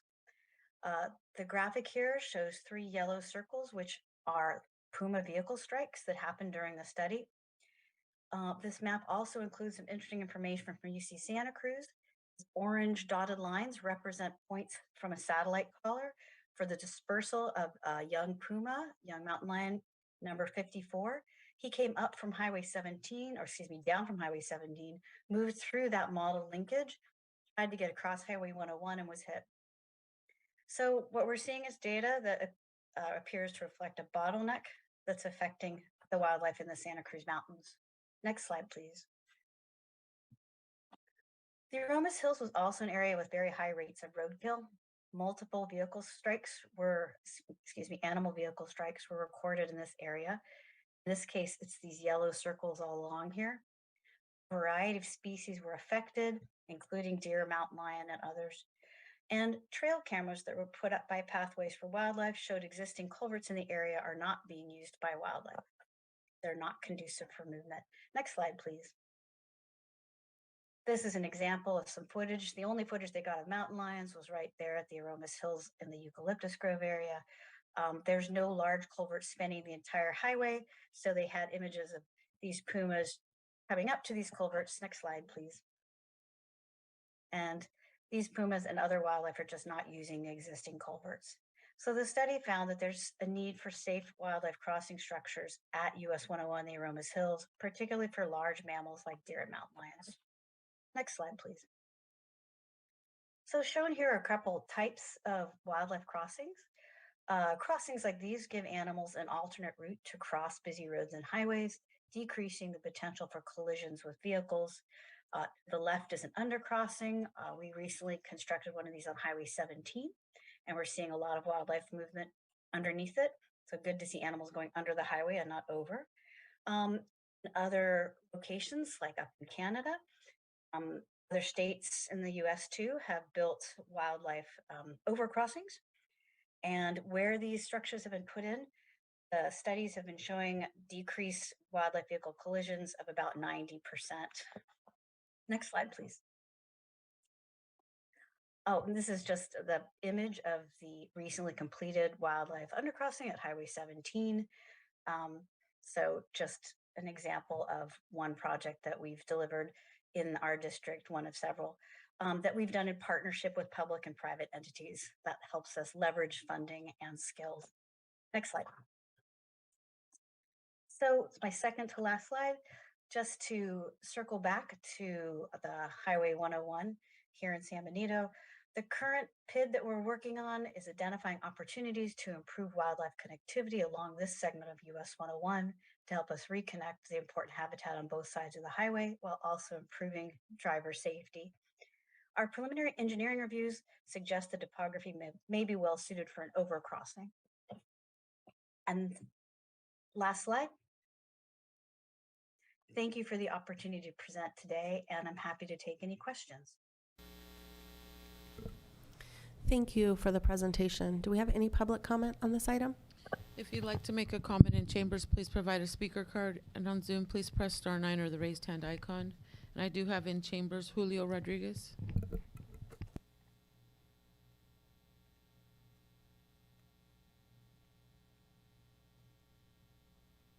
Hello, thank you for allowing me to speak. I just wanted to say I do support what is being proposed today as, I guess, to advocate for wildlife. But how I see some of these measures, they're kind of like Band-Aids. In other words, we're fixing something that we as a state, as a county, we've made some mistakes, maybe developed without thinking holistically about the environment. Okay, so we're here now to talk about how can we fix that, and that's great. Just to address some of the board's comments in the past, especially when it came to the commercial nodes in the community, many of you guys talk about the commercial nodes. We need we need revenue, and I guess the point I'm trying to make is we're fixing one problem for the environment, wildlife, but then on the other hand, other community or other discussions, you guys talk about more nodes, more destruction for the environment. Basically, my point is we're fixing something, but we're still making the same mistakes. Obviously, I don't want to go off topic. I think we know what projects I'm specifically talking about that you guys have seemed to be insistent on continuing down this path. Anyhow, thank you so much. I have no other public comment. Thank you. Any comments or questions from the board? Madam Chair. Supervisor Zenger? Thank you. Yeah, I do have a couple questions. She's still on Zoom, right? Yes, I do have a couple questions. So can we just ballpark, how much does something like an overcrossing in a location like this cost? It's a great question, and it really varies depending on the type of overcrossing that's proposed. So, and it varies from state to state. So some of the other states, they do cost less. California seems to have higher construction costs, some of which I'm sure is related to seismic and other items. Right now, the large one that's being proposed, and that's kind of the granddaddy of them all, is the Wallace-Annenberg crossing that's down in District 7 in Los Angeles. You may have read about that one. A lot of publicity there. It's going to be the largest wildlife crossing in the world and go across 10 lanes of traffic down there in Los Angeles. And that one is coming in about $88 million. So, I got that right? Yes. So that, however, is a very expansive one. I think on average, what I've been seeing or hearing ballpark is about 50 plus million for vegetated overcrossings in California. That being said, there is a fund that's been set up by the state. The Wildlife Conservation Board has grant money. CDFW has grant money. There's a number of different nonprofit organizations as well that are raising large amounts of money for these. So a lot of the money that's being spent on these, including the Wallace-Annenberg and others, is meant to be funded out of those particular pots that are set aside. Okay, thank you.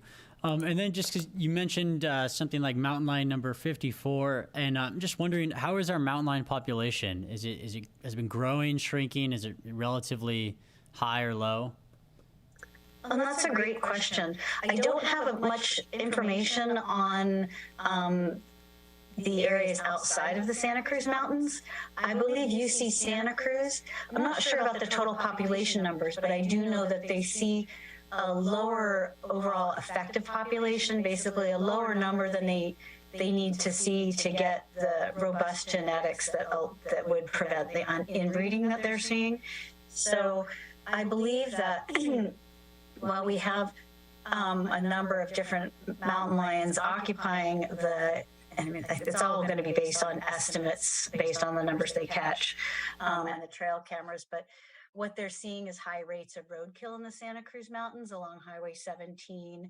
And then the populations themselves don't appear to be able to emigrate and immigrate to the degree that you're able to not have this rather concerning rate of inbreeding that's resulting in some of these morphological characteristics that we see, like those kink tails, as well as some of the genetics that are showing that they don't have as much robust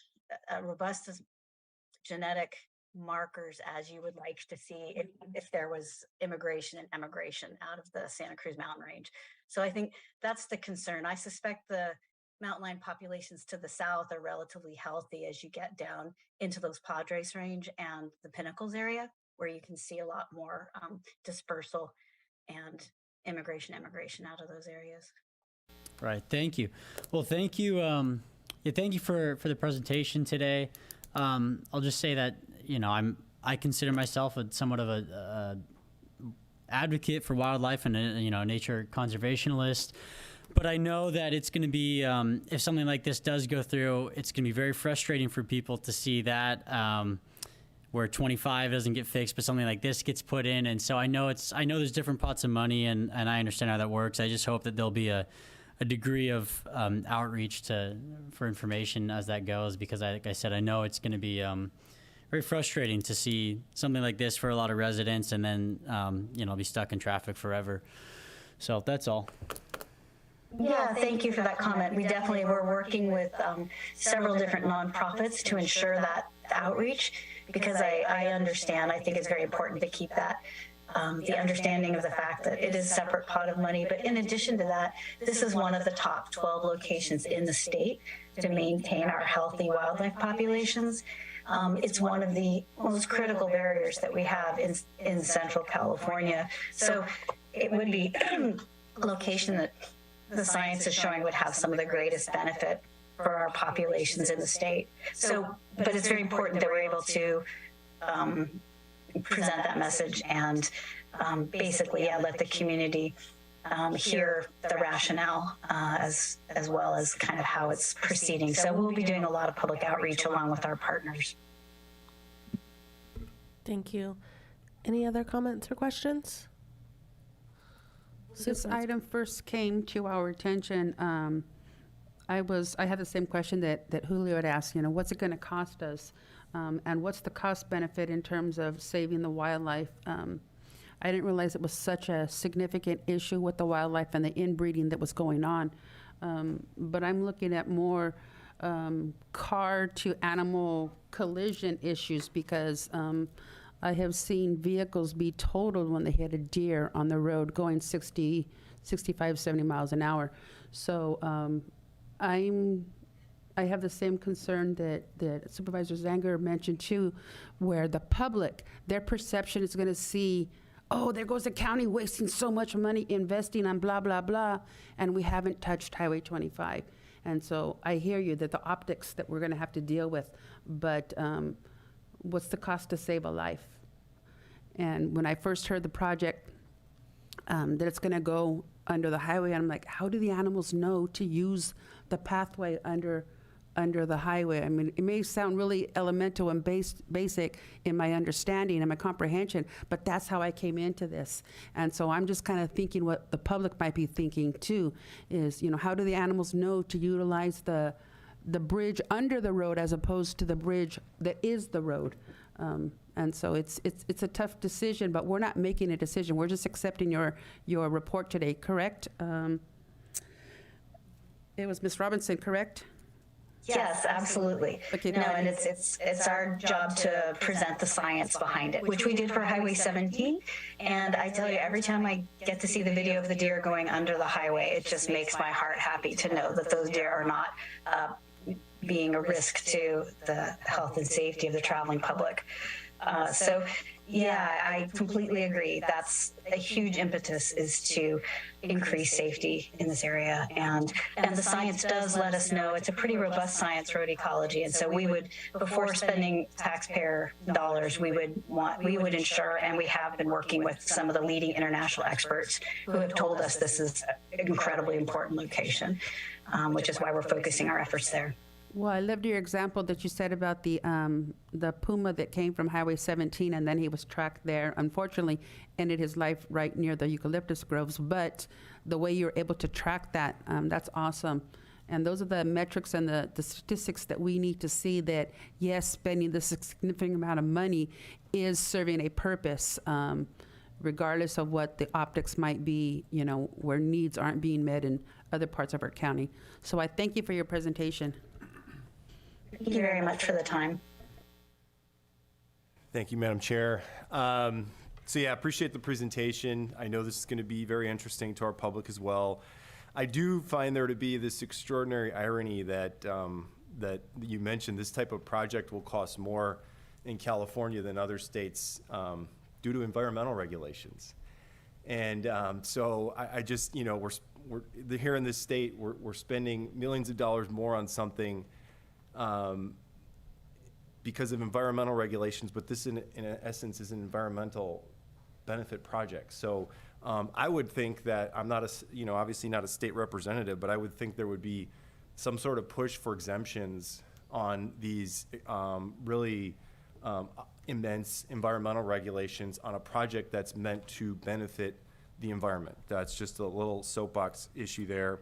I agree that the public, you know, our public is sitting in traffic for the most part. The large portion of our public is relatively miserable compared with the people that don't have to commute. And I know this because I talk to them, and they, I agree that there's going to be frustration in this community about this project. But I also agree with prior comments. I do support a concept of this sort per se, but I would hope that, you know, the costs are minimized as a state taxpayer to the biggest extent possible, and that the outreach is really poignant on the more specifics on the data. Because one question that I have is, you know, I know we mentioned that, you know, we have been seeing animals, you know, going through these crossings in other areas.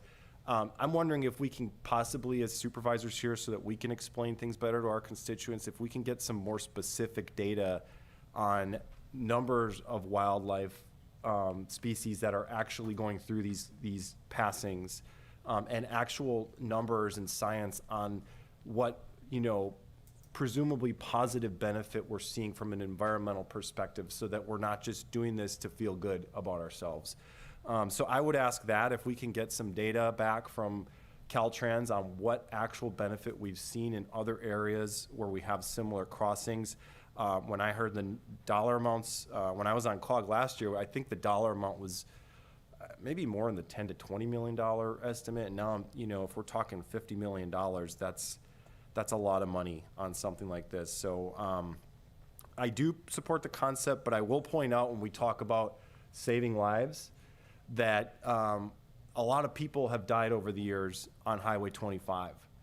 And more people are very likely going to die and get seriously injured in the coming years. And, you know, if we're choosing between one or the other, I certainly will say if it was local tax dollars, I would certainly side with, we got to get that highway expanded as quickly as possible. So I do, as much as I support, you know, assisting wildlife, finding means to safely allow wildlife to cross highways, I also will point out that our state's priorities are out of balance, and the fact that we have a highway, a state highway, we have no idea when this thing is fully going to get expanded. We have enough money right now to expand half of it, so we don't have the other half right now. I don't know if everybody knows that, but we don't have the money for the full Highway 25 expansion. The state is going to have to help us at some point. They're just going to have to. So I'm just going to put that out there. Please consider going forward that when we talk about life and death, let's also talk about life and death of human beings. Thank you very much. Supervisor Curl? I'm just going to say I totally agree with the comments from Supervisor Kosmicki and Supervisor Gonzalez. It's about saving lives, and 25, you know, is a priority for our community. But I thank you for your comments. They were really good. Thank you. Yeah, I agree as well. I was just curious, though. I've got a question. I know that currently this is not funded. I believe it's not even on the books as far as a timeline, but do you have any type of a timeline that you might be able to give us that you're looking at doing this project? Can't necessarily, because like you said, it's an issue of funding. However, we do have a grant application in, and it will be presented to the Wildlife Conservation Board next month. So if we get that grant, we'll be moving forward with the next phase of the project. And if we were to get everything funded, if everything fell into line, I think the earliest we would be looking at is a 2030 or 31 at the very earliest. Okay, thank you very much. Thank you for the presentation. It was very informative. Absolutely, my pleasure. And there, to speak to the request for more data, absolutely, we can work with our partners at UC Santa Cruz. UC Davis, I believe, has just started some collaring work, and I think Pathways for Wildlife has set up cameras. So there should be a lot of really good information that we can share with you from our partners in the upcoming year or so to really help support, and just to also, maybe get the additional public interest in, a lot of what's going on out there, adjacent to the highways, adjacent to our neighborhoods. Thank you. We'd really appreciate getting the data. Okay, moving on now to item 2.2, approving a purchase of OpenGov web-based e-procurement solution software and authorizing the CAO to execute the agreements necessary to implement the purchase in an amount not to exceed $298,000. The procurement, I meant the PowerPoints for the next one. Yeah. Okay, thank you. Thank you. The county has been examining new procurement software which can assist with a variety of issues.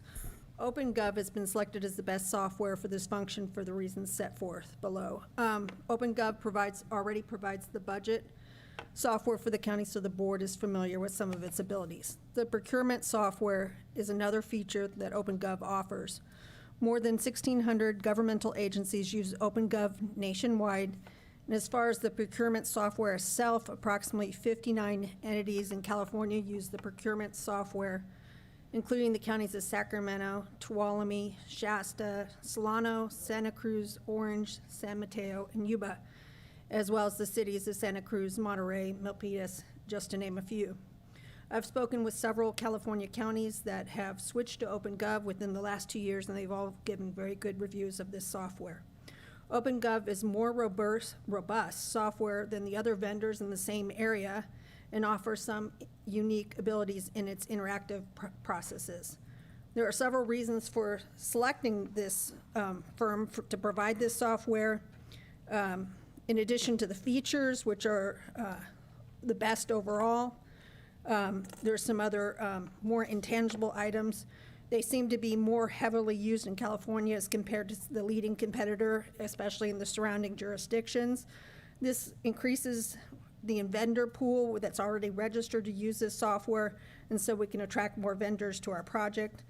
They also have very good customer service and training abilities, and OpenGov is continuing to improve its software programs rather than relying on the status quo. So it's a developing software. Another county also liked the fact that everything remained in the system, so it's more transparent and accountable when it's going through the development process. As far as funding, it's going to be funded through ARPA funding through a combination of the remaining PRA software and IT ARPA funds. The CAO's office will be bringing forth a revised ARPA budget, and the IT department, though, will be requesting additional ARPA funds at that time when that comes back to the board. In addition, we're looking at cost planning this expenditure so that it's spread out to all the departments, which reduces the general fund costs. Let's see. I'm going to turn this over to Kyle Cassidy from OpenGov that's going to explain some of the features. Very high level, in brief, won't be able to touch on all the features that this software offers. In addition, Greg Balter is on the phone through Zoom, if there's any questions. Yeah, good morning. Thank you for having me. Just to give you a brief background about OpenGov, we're a purpose-built multi-tenant software solution with a mission to power a more effective and accountable government. Now, with that being said, we have many software solutions. One, you partner with us already, is budgeting. We also offer a financial accounting system, asset management, permitting and licensing, and what we're talking about today, our procurement solution. Diving a bit into the procurement solution, we're much more robust than your traditional style e-procurement tool. We help you with the full end-to-end procurement process. For your team, that's very important because you have a decentralized environment, and we need to give a very easy, accessible, and intuitive tool for them to be successful. Starting with the development of a solicitation, the beginning of kind of your RFP process, we can actually speed that up with our solicitation development tool by 75 to 90%. And given that you're in a decentralized environment, we have an unlimited user model in the system, so we don't charge you to have additional user seats. Moving into our supplier engagement portion where you post your solicitations and accept bids, it's very user-friendly for the vendors as well. It's guided. We have required fields, so if they potentially could leave out data and then your procurement staff could have to contact them to get that, that won't happen anymore. It's going to be very streamlined. We eliminate a barrier to entry to each solicitation, so that way you get more vendors bidding on each solicitation by not charging any cost to the vendor, which other platforms don't do. We typically see up to a 4x response for each solicitation you put out on the streets. And then lastly, contract management. You have your contract management, contract repository where you can look up all the contracts. You can publicly display any information with easily on and off toggle buttons if you want to be transparent to the public. And this will make your staff much more efficient as well. So that's a very high level overview of the solution. I hope you guys can see the operational efficiencies that your staff will gain through the use of OpenGov procurement. Thank you. Thank you very much. Do we have any public comment on this item? If you'd like to make a comment in chambers, please provide a speaker card, and on Zoom, please press *9 or the raised hand icon. And I have no public comment. Thank you. Any comments, questions from the board? Supervisor Curl? Well, first of all, I want to thank Barbara so much for taking this on because I know this is going to be a really, really big project, especially from the staff level and the department level. So a big thank you to the CAO's office, IT, for bringing this forward and ensuring that we are bringing in a procurement program that will benefit not just the department, but the transparency for the public, which is very important. The full-time end goal for me is that connectivity to the budget. Everybody knows, especially if you're on the IT committee, sorry, Supervisor Zenger, because I keep preaching it, is that having that committed, uncommitted cost and really truly being able to have it known at the board level what funds are available and what funds aren't available. So that's really my end goal on this. So I want to thank everybody at OpenGov. I know we met with a lot of vendors, and I appreciate being included in the conversations. I would like to make one recommendation, and that would be to bring this process to the IT committee over the implementation period and keeping us kind of in the loop so we can do some report back to the board. And also just because this is one of my big projects I really wanted to have done. So I super appreciate it and being in the loop and just understanding what the challenges are and having an area where we can have open dialogue with the staff and the vendor about where we may come into some little hiccups, which we know will happen in a process like this. But thank you so much for everything that you've done. I am very supportive of this, and I'm happy to see that the staff is too. Yeah, thank you for bringing it forward. I think it's great looking at kind of the operational efficiencies and the public transparency. So I think this is a really smart step forward, and I'm happy to see this. So do we need to take the items and approve them separately? There's the approve the 5-year contract and then authorizing the CAO? You or can just it you together? can authorize it together as staff recommendation. Okay. Recommended. Okay. So what is the will I of the will board? move to approve that we approve this purchase of the OpenGov contract per staff recommendation. I'll second that. So all in favor? Aye. Aye. Anyone opposed? 5-0. Thank you very much. Thank you for coming down. I appreciate it. Thank you for helping us. And I'll just say for the audience, if anybody's having conversations, please take it into the lobby. I know that it's a little distracting, and I know there's people that are in the audience trying to listen. So let's be respectful of everybody. Okay, moving on to item 2.3, receive a presentation about the Uniform Public Construction Cost Accounting Act.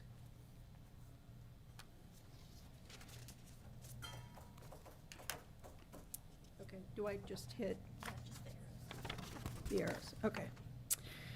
Okay, I'm not going to go over the PowerPoint word for word, but this is to introduce the California Uniform Public Construction Cost Accounting Act, which some people abbreviate as CUPCA. The focus of this is how to engage in bidding for public works projects. any local agencies can opt into this act, cities, counties, school districts, special districts, et cetera. Over 1,500 agencies have done so in California, including more than 2/3 of the counties already.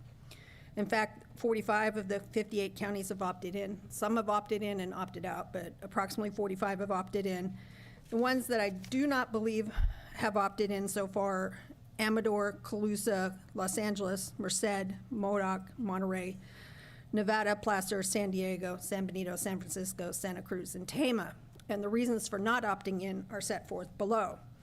But we do recommend that we opt in. I should note that opting in is not a permanent option. You can opt in and out. But the reasons that we're recommending opting in is it would really streamline the purchasing process for public works projects. Currently, we operate under, let me go down. So, I'm sorry, it was done in 1983. I'll kind of go over some of this in just a second here. So, currently we operate under the law for small and mid-sized counties up to 500,000 population in the Public Contracts Code. Therefore, right now, for public works, we must gauge informal bidding at $4,000, and under CUPCA, the informal bidding would start at $60,000. This allows you to not engage in a formal sealed bid process. That doesn't mean that you totally negate competitive pricing. So for informal bids, the county can still select multiple quotes and say, I want you to build this. What is it going to cost and when can you get it done? And get multiple quotes on a more informal basis. This is up to the $60,000 limit. We would not be using the force account, which is our county's own labor on most public works projects. We contract out most public works projects. Currently, we start informal bidding at $4,000, and then we start formal bidding at a required $10,000. This would increase to $200,000 under CUPCA. The reasons for not opting in, just so you know it, is that it's not needed in some counties. Some counties have been fortunate enough to have special legislation at the state level so that they're not in the standard public contracts code as far as bidding for counties. Some of them do too much work in-house because there's more accounting work for in-house projects than contracting out projects that we contract out. We contract out most of our public works projects because we don't have in-house staff.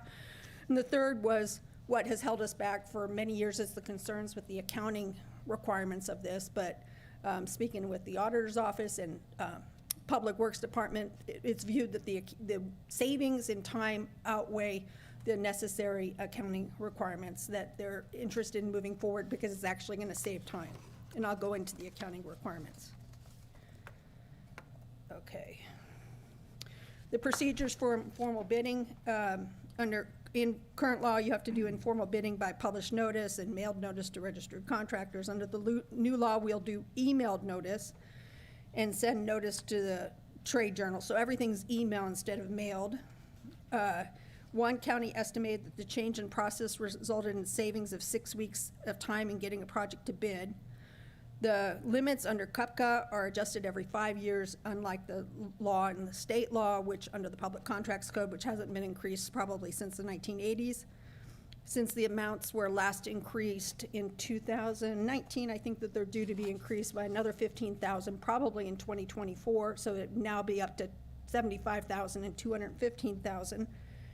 And the board has already considered the OpenGov software, so as soon as we have a project, even if we're not going through a formal sealed bid process, we can post out that project to all the vendors that have registered with us so that everybody is going to get notice if they sign up to register. So it's we can push out our projects to people that are interested in it, and we're also going to be posting more of our projects on the county website. Let's see. So as far as informal bidding, let's see. You don't need to have formal drawings, plans, et cetera, unless required for preparing the bid. You can also delegate authority, but we're going to deal with that at the during the purchasing policy. As far as if an informal bidding comes in above $200,000 but less than $212,000, you can still do it through the informal bidding process if you determine that the county's cost estimates were reasonable. There's the detailed procedure for formal bidding. It just requires newspaper advertisement, detailed plans and specs, notice to the trade journals. Let's see.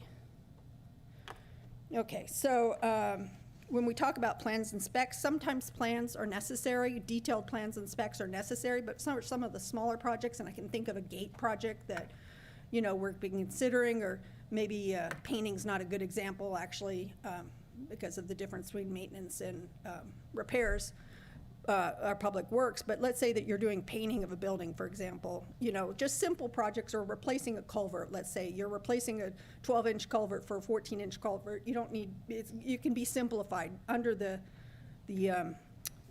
formal bidding limits, you can have simplified plans and specs. Let's see. Which saves time and funds. Let's see, anything else? So the accounting procedures, they're not actually, they are more detailed. They're for the projects that you perform with a force account, and you have to keep track of that's your own staff. You have to keep track of the staff, the materials, and your overhead and equipment that you use to make sure that you're staying under the informal bidding limits. So if you say that you're going to do a project in-house and it's going to be $50,000 and you're going to do it with your own staff, then you need to have some accounting to make sure that it stays within the $50,000, or actually under the $60,000. So that's what it is there, to make sure that you stay within the limits.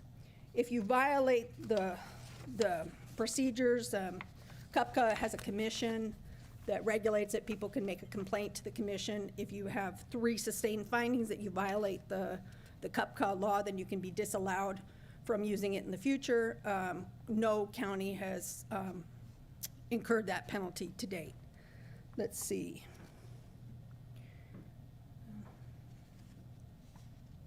The commission represented half by industry and half by the public sector.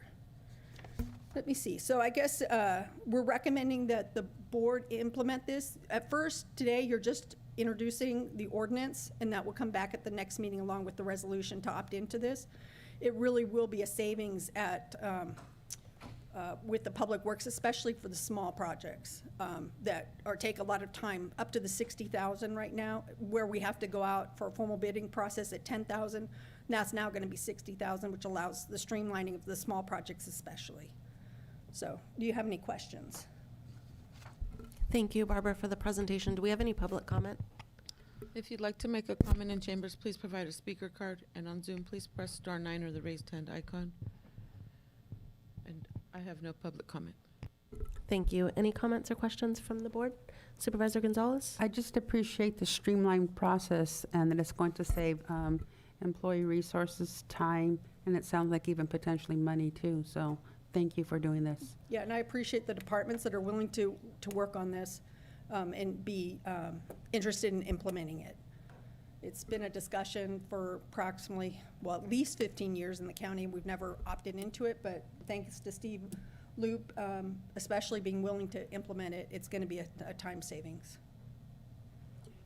Devin? Yes, Madam Chair. Supervisor Kosmicki? Thank you. How can we quantify the savings? You know, I heard you, there were speculative, you know, presumptions, I think, but Yep. how can we actually quantify that the savings over time will outweigh the potential taxpayer losses because of a project theoretically that came in higher than it would have through the formal bidding process? Or are we just basically sort of guessing? I mean, but it's in theory, right? I mean, is there any quantification of that this process actually does save money through efficiencies? I don't know that I have any quantitative, but suppose this is what we've been told, that it actually costs vendors less to do it without going through the formal process than it does going through the formal process. So actually, it makes it easier that they have to spend less time on the upfront, and it also will increase more, hopefully, vendors like on the small projects actually applying. So theoretically, it should lower cost, not increase cost, because you will have more vendors applying for like a gate project or, you know, a remodel project. And instead, with some of the public, and I understand that the rationale for sealed bids is to get the lowest possible price, but if you can increase the outreach and do a robust outreach to the vendors that engage in that, and I think OpenGov is going to really help us identify the vendors that are registered, because we have the ability to reach out and to all the, invite vendors that even are registered with other agencies. If we can get a robust, more vendors responding to us, it shouldn't, we don't have the statistics here because we don't have like the stats that show that. We just rely on what some other people have told us, so. Okay. And then we fit into this small to medium category up to 500,000 people. We're obviously much smaller than that at about 65,000. So could you approve this theoretically and have smaller limits than what this code calls for? That are yes. maybe more in line with our county size? Like maybe it's not 60, maybe it's 30, maybe it's not 200, maybe it's 100. Could you look at doing that as opposed to just going with the state's numbers, which are relative to larger counties than ours? What we could do is what I was thinking we could do is in the purchasing policy, identify what you would like, as far as the board would like, as far as public works projects, to still solicit at least 3 vendors, at least 5 vendors, at least 10 vendors. So, or identify why not. So I was thinking that you could identify specific project or specific requirements in the purchasing policy, which should come to the board in October, but if you give me feedback beforehand, I can put it in there. You opt into this for all purposes. That doesn't mean that you can't incorporate into the purchasing policy some of the requirements in the state law. So you could put whatever you wanted into the purchasing policy that makes a greater, you could require, for example, sealed bids at a certain lower level. Yeah, if you want to. And I would prefer, I think maybe we're going out of order a little bit. I would prefer to address the purchasing policy before I feel comfortable enough to approve these limits my obvious concern is that, there could be potential taxpayer losses because these processes are put in place to ensure accountability to taxpayers, the taxpayers' money, and it's not a knock on staff. I just, over time, there is now this potential for spending higher dollar amounts than you would have through the public bidding process. So that, for me, I've been very consistent over the years on this topic. Ray's very aware of this, going back to before I was on the Board of Supervisors, that I'm not necessarily enthusiastic about pulling back the reins on processes that are put in place to ensure taxpayer responsibility. So if we do approve this today, I would hope that there's a commitment from this board to go back and look at the purchasing policy and refine it to make it more in line with what's appropriate for a county of 65,000 people. And that theoretically is coming to the board on October, the second meeting in October, the purchasing policy for discussion. Hopefully, the goal. And at that point, we can write something in that addresses Supervisor Kosmicki's concerns? If the board would like to think about what it would like to have and send me, yes, definitely. Okay. Whatever the board would like as far as additional guidance in that area is fine. I'll leave it to you to articulate those concerns. Supervisor Curl? I have similar concerns to Supervisor Kosmicki about limits, so I definitely want the purchasing policy to address this. I also have concerns with the change orders allowed by the Act. In reading through everything, the Act does not address change orders, and as we know from construction, change orders are really the bread and butter of contractors. Sorry, honey, I know I'm talking out there. My husband right now is probably listening and laughing. But having in our purchasing policy what our limits are, but also addressing how change orders, because it specifically says, please consult your agency's legal counsel regarding any limitations or change orders that may not apply to your agency. So I really think we need to have a conversation about what that process looks like. And by reducing the amount that's authorized, we can work in maybe a percentage of change order, but still keeping it to a level that's more accurate to our county size. Yeah, I actually, as far as being cautious and conservative, I actually like that. For example, if you have a 60,000 limit, you can establish your bidding limits at 50,000, because I have spoken with another jurisdiction where they approve a project at 60,000, they get in, they tear off the wall, and then they find out that it's more than 60,000, and they're like, they have to withdraw from that process and go out, you know, theoretically to bid. So if you reduce those limits a little bit, you have a little bit of cushion in case there is any change orders, plus it addresses, you know, some of the issues of not just wanting to step up at this point in time to all that higher limit. And there's also, you know, many different permutations you could do this. You could actually, you know, ask the board on case-by-case basis, for example, to go to a higher limit, even if you establish something in a purchasing policy at a lower limit and you've had a project that needed to go out, you know, you could ask the board for approval for exception to the purchasing policy. So we could come up with something in the purchasing policy. I really would support that. And when it comes to how this will save money, I'm seeing it from a contractor's perspective and really increasing that pool of vendors and contractors that could bid because of this electronic capability. And with OpenGov having that, I really see this as really getting more bids, which will make them more competitive, which will help the county and transparency. So I really do support this, but I do have concerns about the limits. So if we can address that in the purchasing policy, thank you. Yeah. Supervisor Zenger? Thank you. So as far as what was just mentioned with potentially getting more bids because there's less of a threshold, do we know if that's keeping a lot of contractors out from bids? Is the process as it is right now? Other counties do say that is true, you know, so that's what I've heard through the trainings that I've gone through this. You know, I don't work with contractors myself, but I've heard that this is a more process that is a little bit easier for the contractors to use. So I've gone to 2 different trainings, like streaming, Zoom type things. Right. Okay. All right.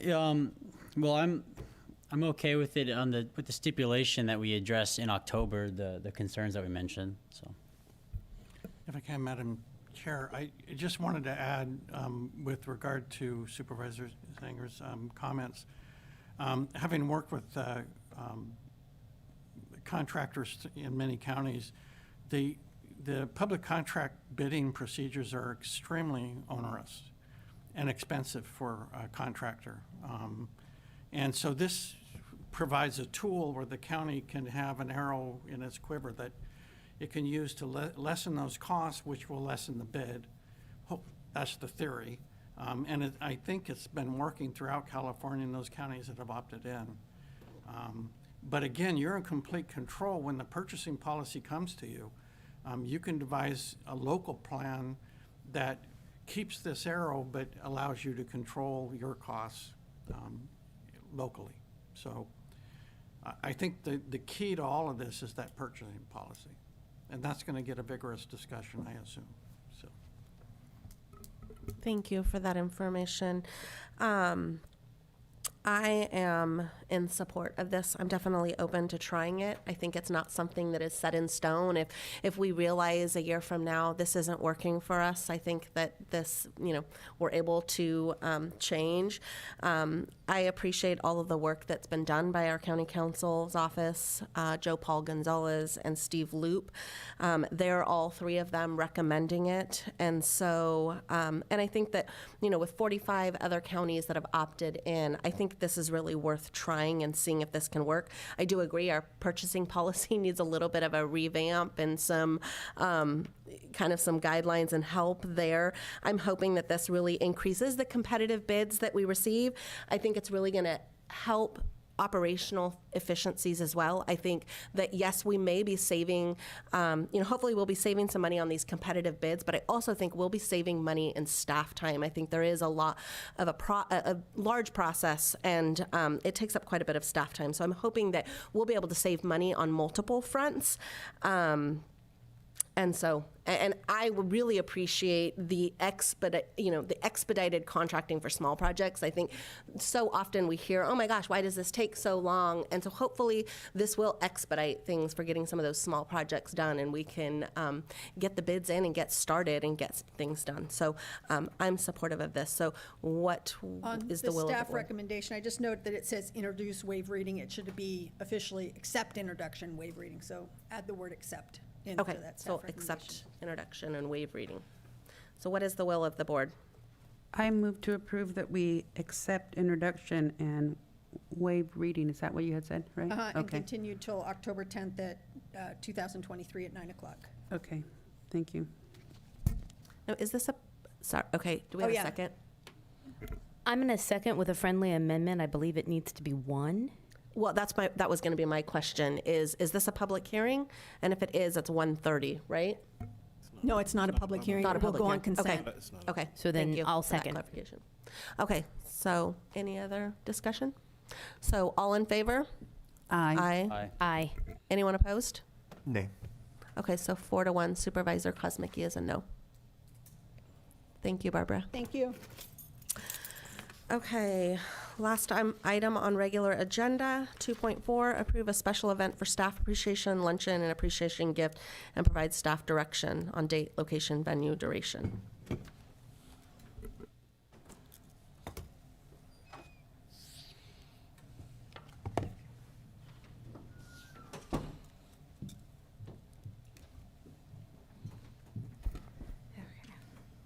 So, good morning, board of supervisors. It's this time of the year where we're putting together an employee appreciation lunch to show our employees appreciation.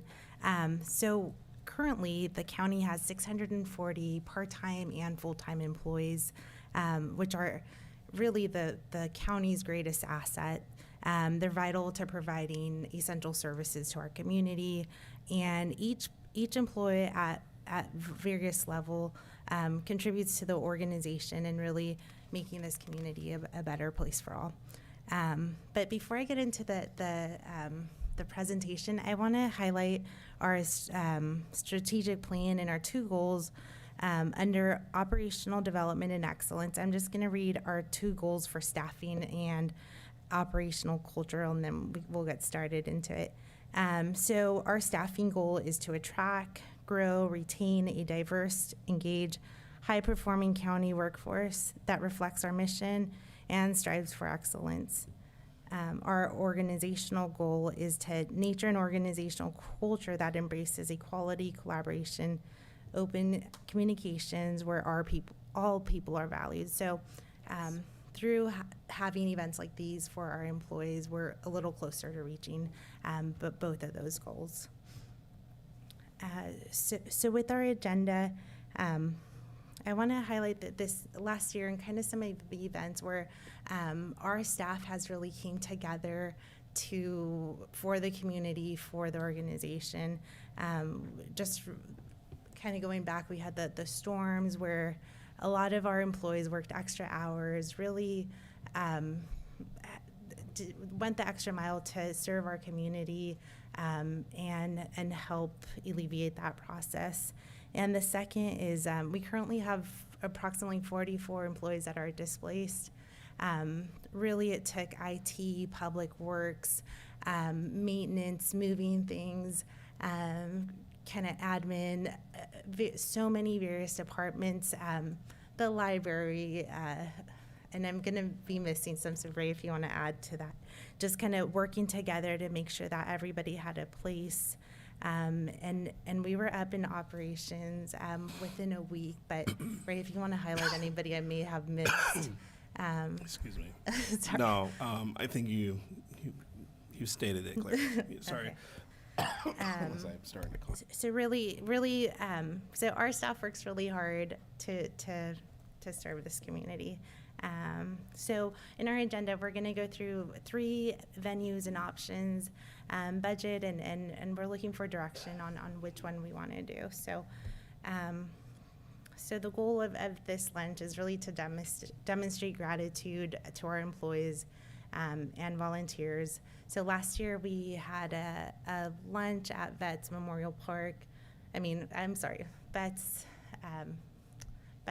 Hall, and that was around December. We spent approximately $20,000 on it, but we had Steve's team coming in and helping us clean. We really stretched our resources and we got it done, but it was challenging with the $20,000.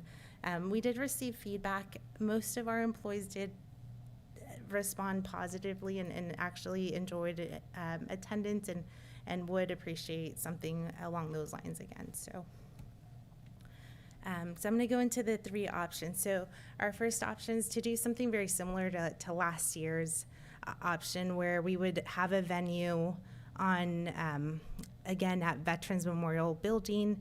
And we have 2 dates. We reserved Wednesday kind of to set up, and ideally we would have the lunch on Thursday. Very similar to last year, where we do 2 shifts, provide an extended lunch, 2-hour lunch for employees, and coordinate with the various departments. So that's our first option. Our second option would actually occur right after Halloween, so the beginning of November, or it'd be November 1st. It would require giving employees half of a day off and doing 2 shifts for employees. So one would be at noon, kind of similar to our other one, but with this option, it would allow employees to bring their families and do the maze. All the activities that Swink Farm offers would be available to employees and their families, and then the county would provide lunch for the employees. And there's a proposed resolution, if we do take this route, that for a possible closure. So that's option 2. And then option 3 would be a combination of, it would be our same lunch, same date, in either the November 29th or Thursday, doing 2 shifts. But in addition, we would offer employees a family fun pack to attend the San Benito County Fair. So that's a fair that's going to occur this Friday, Saturday, and Sunday. And so we would logistically get each employee a voucher from the fair, and then have the lunch later in November. So those are the 3 options kind of for consideration. A little bit on the budget. Last year we did spend $20,000 on the event, and this year we're proposing spending up to $50,000, and the reason we brought it up to $50,000 is that's the CEO's authority, but depending on the option, we wanted a little bit of flexibility and the opportunity to provide our employees a possible better gift or have a little bit more flexibility this year. So that's part of that proposal. So if we break it down, we actually have 640 employees, which breaks down to a little bit under 76 or 78 an employee. The number here is based off of if it was 600 employees.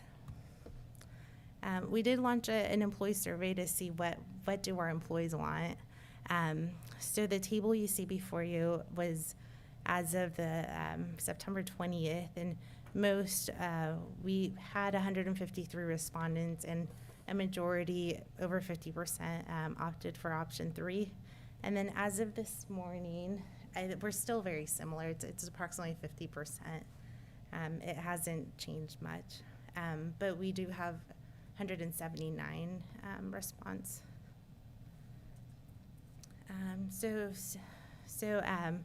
So staff recommends we approve an event for staff appreciation. We're asking for direction on the date, the venue location, and kind of the duration of the closure if we go with that 4th option, and then delegating authority to CAO, and then if desired, we have that optionable resolution. But Thank you, and that is all I have. Madam Chair, if I may, Sure, now that absolutely. my Please. voice is a little clearer now. Sorry about that choking. I just wanted to share and add that we truly do have amazing employees within our county. Many go over and beyond the extra mile to get the job done. And really, I think our residents are fortunate to have employees that are so dedicated to serve them. So I just wanted to say that. And I think it's important that we do something. I think last year was great. I think we're trying to make it a little better. And I know that I think this will go a long ways. So just wanted to share that with this board, and you know, just wanted to share how important. I mean, there's a lot of things behind the scenes that the board may or may not be aware of, but there are so many. I mean, just I can't even count how many things that our employees do that just really make for a very enjoyable place to work as well. So just wanted to share that. Thank you. Do we have any public comment on this? If you'd like to make a comment in chambers, please provide a speaker card, and on Zoom, please press *9 or the raised hand icon. Ms. Salinas. Thank you. This started off as a thank you for all the work that has been done, and the having gone through the pandemic, the workers were still here, they were going. I think it's a great idea to continue it. I have a problem from 20,000 to 50,000. That's 1.5 times. And if 20,000 covered it, but they just needed a little bit more, I understand that. I would like to know whether Swank Farms is donating it, or is the 50,000 being included into the price of what Swank Farms charges? So that adjusts the allocations of the money of where it's going to go. Are you going to get if he's donating it, if he's doing some kind of a discount, what is the discount? I would hope that Dick would donate it. I know it's a business, but it seemed like that option, you were allowed to bring your children with you and the whole family could enjoy it. And that's because everybody would have the afternoon off. With regards to, I'm going to ask the same question with regards to the fair. And you have to make a decision. If you're going to do that option, you have to make the decision today because the fair starts on Friday. And the vouchers, are they full value vouchers? And that's why you're again going for the $50,000 because they're full price vouchers, or as we do have a commissioner here, is the state willing to give some type of a discount to the county to allow this? And now I know the reaction of humans for whatever reason when they get something for free. How many do you need? How many are in your family? And one person's going to say, well, I need one. One person's going to say, well, I need 5 or I need 10. I want to take I'm going to take my mother. I'm going to take my kids. So there has to be some type of a limit. And if those vouchers are not used, do they get returned? And is there some type of a reimbursement? Or if not, you bought 5 vouchers, you're going to have to pay for all those vouchers. I think it's a great idea to give this to the employees to show them their appreciation. I know they work hard, and some of them are doing, work that's backlogged, and they're trying to get caught up, and then, then they get pulled from one to another, and they've got trying to help everybody. I know we're short-staffed, so I think it's a great idea, but we also have to be, the county has to be a little also conservative with the way the money is spent. Thank you. I also have Valerie Eklund on Zoom. You've been unmuted and you have 3 minutes. Yes, thank you very much. I agree with Elias Salinas's evaluation of the conversation, but I really like that the employees have the opportunity to have their families and go out to the fair. If they had a ticket that was for the whole weekend, that gave them options for time, and to really steep themselves in the San Benito County experience and fun. To me, that's really a beautiful idea for the county supervisors to give a piece of the county experience, free, because that is a big obligation for a family to, and I just bought a ticket, plus the parking. So you've got $10 a piece. You've got a family. You've got a car full of kids, and you've got 10 people. This is, that's $100.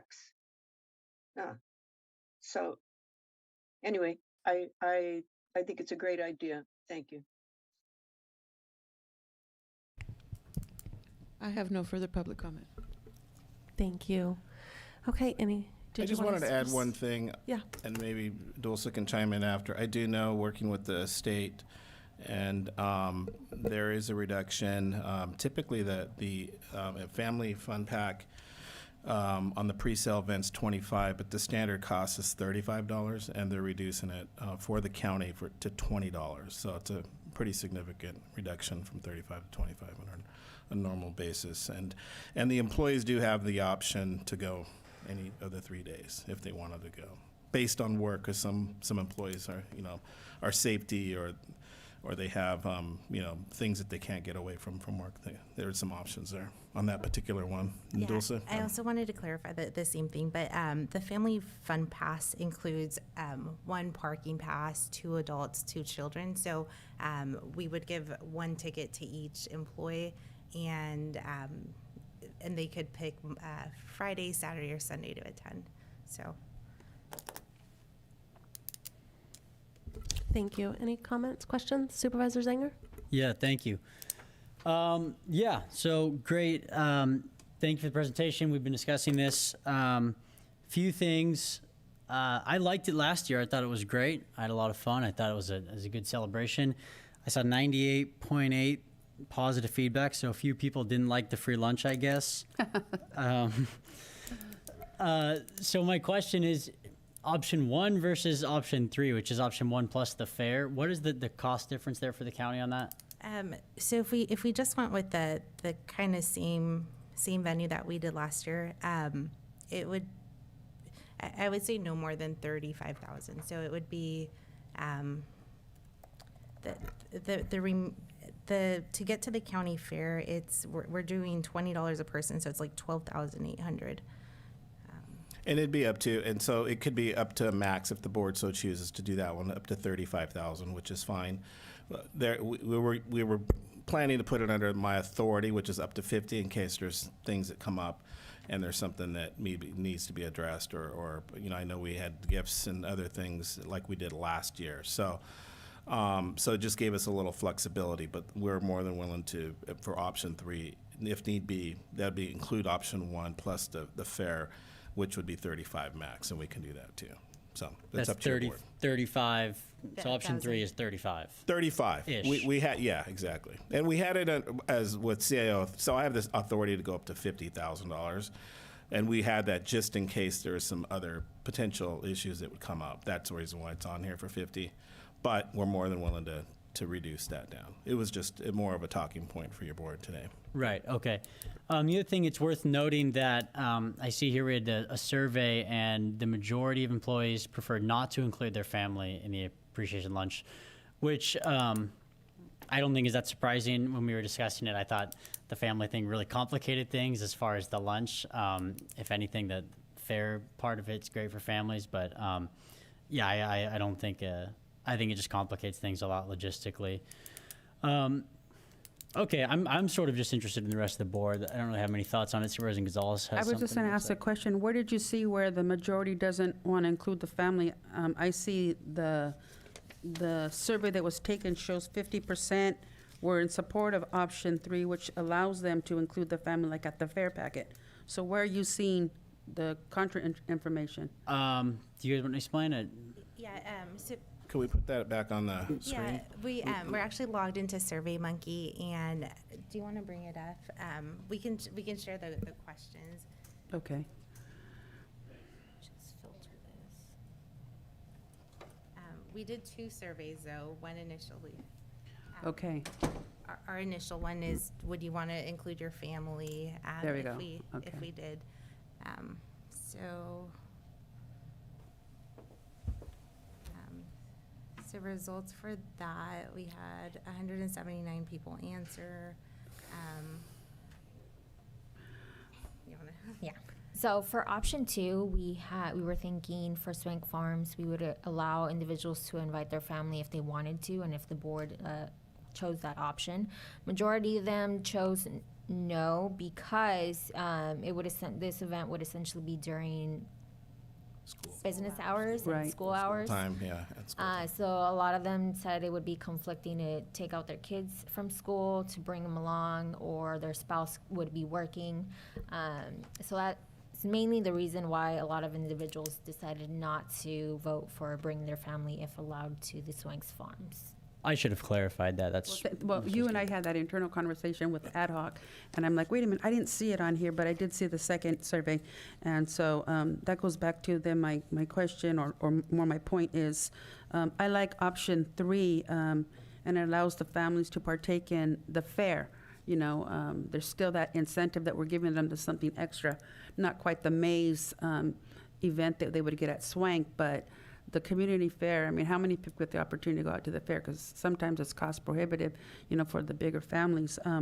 But I was wondering what the question that Elia had mentioned earlier, is there a limit on it? I know that the fair packet does say 2 adults, 2 children, and parking. That's the extent that we're going to give them? Yes. Okay, so whether they have 2 kids or 10 kids, they're getting 2 kids tickets. Okay. Yeah. So that doesn't become a factor for me. Okay. I come from a family of 10, is why I'm saying that, you know. So we hardly ever went to things unless they were very affordable. So going back to Valerie Eglin's Reach, we always did the free park events. So I'm just kind of thinking about families with, you know, employees with big families. But I love the idea. Supervisor Zenger and I were talking about that, and we when we started talking about this and the option to include Swank, and we thought about the business day, and so that's why we needed to consider the time off if the employees were going to. And then I had some private offline conversations with employees that said, well, I said no, I wouldn't bring my family. And then when I explained, well, this is the possibility, you know, that we might be doing this with Swank or the fair or whatever, then all of a sudden their answers changed, but they had already submitted, you know, the survey. So I like the second survey that shows that 50%, you know, would have gone for option 3. And I guess time is of the essence since the fair is this weekend, so you guys would have to start acting now. But that's my preference, is probably option 3. But I'll wait for everybody else to chime in before we vote. Thank you. Supervisor Kozmicki? Yeah, thank you, Madam Chair. So the fair part of this, are we including the fair and a gift, or is the fair the gift? A fair and a gift. Okay. So Okay. And then, so everybody's not going to go to the fair, I assume. I mean, some people, I think part of the issue here is we as an organization really want to probably start doing this planning a lot earlier than, and this isn't a knock on staff. I think this comes back to the board.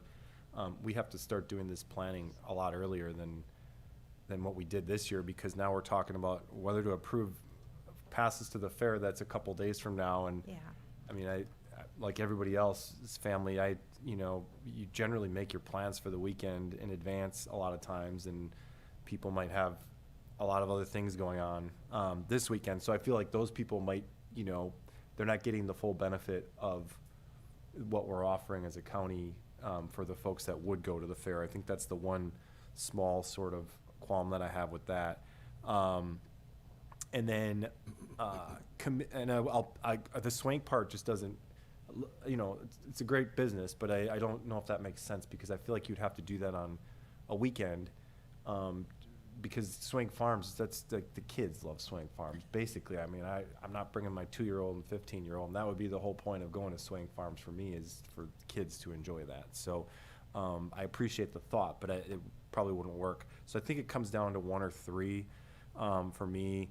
And then I also do share concerns about, the cost part of it just escalating, and I think we could definitely have a better handle on that if we started planning this sort of thing earlier in the year. So I would strongly suggest that we start planning for next year's event like now, basically, or at the beginning of the year, so that we, we're having this conversation in the spring as opposed to, 2 days before the event that we're potentially funding.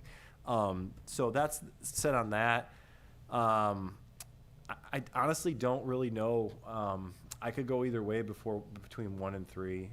I do see some flaws with 3. I love the fair, as I said earlier, but I think everybody's not getting that benefit. And then what about the people that, they get, it's just human nature. This is not a knock. I'm saying any organization, I think you would have this issue. So if we give tickets away to somebody that's not going to go, but they're still going to take the tickets because their neighbor might want to go, and they're thinking that way. So there's some flaws there as well. Like, why is everybody going to take the tickets, and then you take the tickets and then you don't go, and so then we're paying for a benefit that they're actually not receiving, is just another issue there that I see. And that, again, this comes back to planning.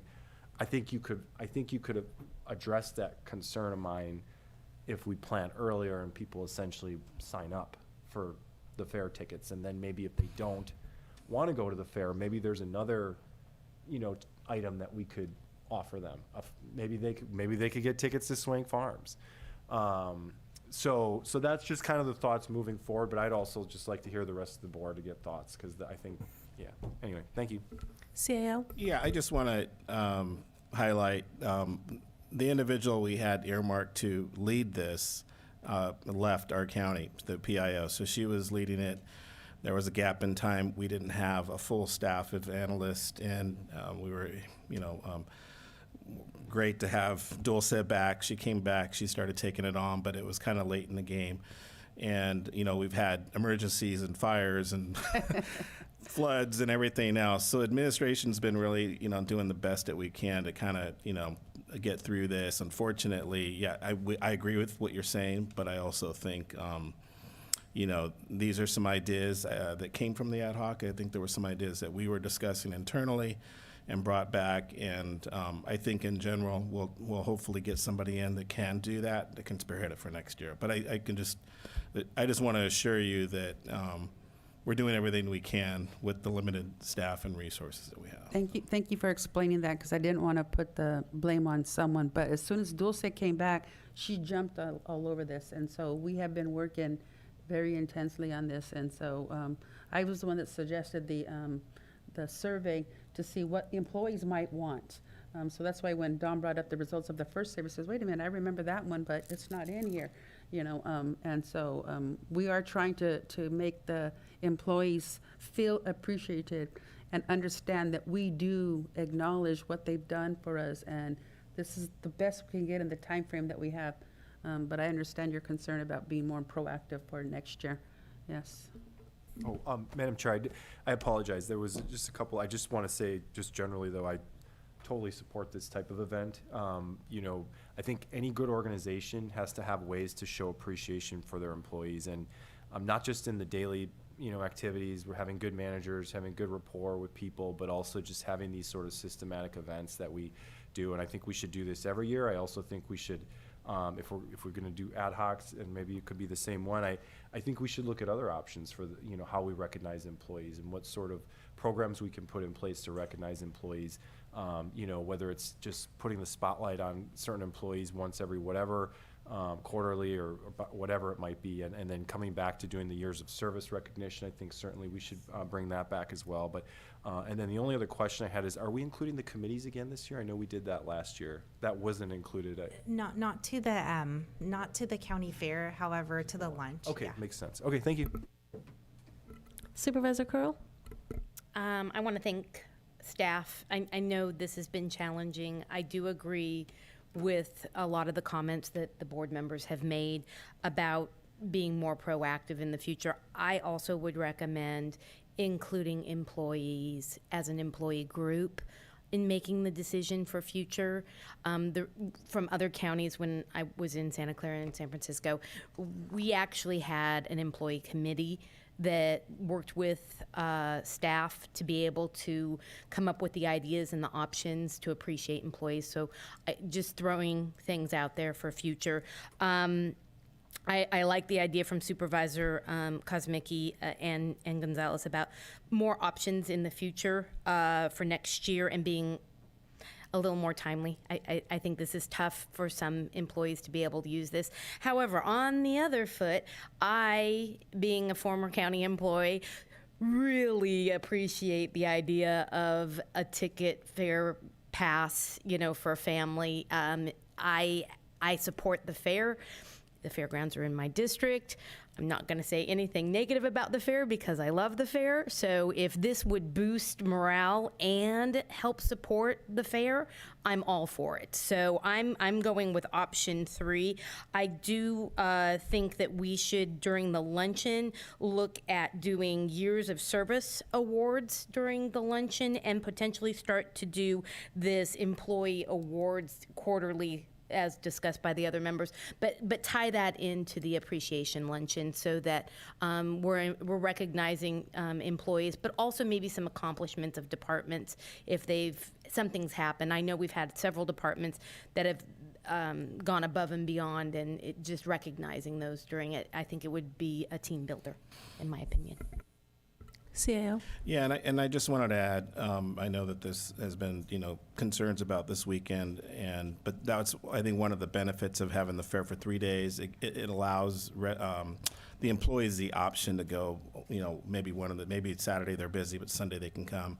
So I think, that's why I think it's good to have it where it's a little flexible there as well. Madam Chair, I forgot one thing. So on option 3, is there the time off for employees during the luncheon? Is that only option 2 was the time off? No, so we would, so time off, we would work with the department heads to give them an extended lunch, a 2-hour. Similar to what we did last year. Okay. So option 1, it'd be don't like need- looking at option 1 plus the fair for option 3. Okay, so the only thing I'm going to throw out there, and I believe that the chair had this, is if there are departments that employees cannot attend the luncheon because they are whatever the position might be that they can't leave, I think giving them that option of the time off to be flexible, I think that would just be a thank you for those that cannot attend the luncheon, being someone that used to not be able to attend because I had to cover the counter. And to add one more comment to that, to respond to that, typically during the barbecues and other events that we've had in the past, typically we would make sure that those folks that were working, we would bring food to them. Good, So, delivering the food. And we did that last year too. did, We yeah. packaged lunch for the jail and juvenile hall. and then the staff would bring it back. Okay, well, thank you for all the discussion on this item. I am so appreciative to the staff that has worked really hard on this and to the ad hoc that, you all spent a lot of time. And so I appreciate you guys coming up with kind of options and different things for us to look at. I agree. I think we have an amazing group of employees, and I think it's time that we shine a light on them and we give them some appreciation. So I am in favor of, I actually love the idea of option 2, but being a mom and having, a job and thinking about all that it entails, option 2 wouldn't work for me in the format that it's in. But I love the idea, and I would love to see us explore possibly what does that look like next year possibly, and could we do it, the week before Swank opens so that we don't impact him, but a way that, maybe do it on a Saturday or a Sunday, and all of the families are invited to enjoy it, and it becomes a county thing, right? So it's maybe only open to the county or something. So I would love to see that explored a little bit more and what our options are. But for this year, I'm in support of option 3. Mindy, if I may interrupt you, Swank's season ends on Halloween. So the fact that he was going to extend it to November 1st and 2nd was specifically for the county and the county employees. No, I get that. I just don't see how it works on a Wednesday or Thursday. Right. That doesn't work. So the only way it works is to do Swanks on a weekend because, as Supervisor Kosmicki said, we all want to take our kids, right? And I think that's what creates kind of even more of that team kind of family environment, is us getting to know each other a little bit more, getting to know our families, right? We spend so much time talking about the people that we love and we're so close to, and I want to introduce you all to them, and I want to meet your children and your spouses. And so so I love the idea. I just don't, and I love that, you know, we could possibly be the only ones there. I just don't see it working on a weekday, because I think it's hard. We got to pull kids out of school, and that's tough, and we've got extracurricular activities after and meetings, and it just gets complicated. So I'm all for Swanks on the weekend. And I would say, if we can, the weekend before it actually opens to the public, I think would be amazing, in my opinion. So I'm for option 3. I think it gives us options. We could, you know, and I think we can't really worry about, you know, we give every employee a family fun pack, and if they only, you know, they're single, well, invite your neighbor and maybe their 2 kids or whatever. It still kind of creates that, it's still a token of appreciation. And for people that have more, well, hopefully we've made it affordable enough that maybe now they only need to maybe buy 1 or 2 children's tickets. But I think it's a wonderful thing to show our appreciation to our employees. I think it's a wonderful thing for us to be supporting our local fair, especially in their 100th year. And so I would like to, I know there was a 4 hours floating, well, there was a 4 hours option in there. I would suggest that, and I want to say it was with the Swanks, if we're looking at something like that, I would suggest, if we wanted to adopt it with option 3, is that there would be like a 4 hour floating. And so you're never, everybody's off at the same time. We gifted a 4 hour floating kind of a holiday to employees that from now until the first of the year they could take for, you know, taking off time instead of the swank option of the 4 hours. Or we don't do that. That's fine too, but I just wanted to say that in consideration of that 4 hours floating. So, so I'm in favor of option 3. And I would love to see us do it for as the less impact we can. So, but I also understand it does cost money to host these types of events and do these. And I know that our employees are valuable, and we really, really appreciate them, and they really, really have stepped up this year. I mean, I can only compare it to this year because I've only been on the board since January. So you all are amazing this year. But I would love to see us do option 3. So what is the will of the board?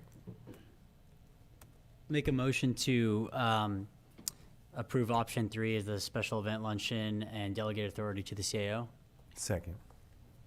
So all in favor? Aye. Anyone opposed? 5-0. Thank you.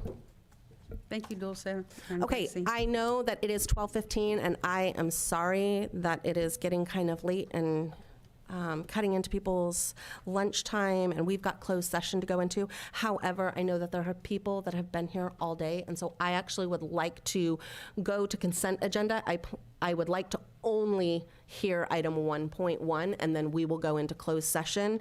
But I want to be respectful of people's time that have been here all day. So if we can hear item 1.1, and then we will break for closed session. Thank you for that.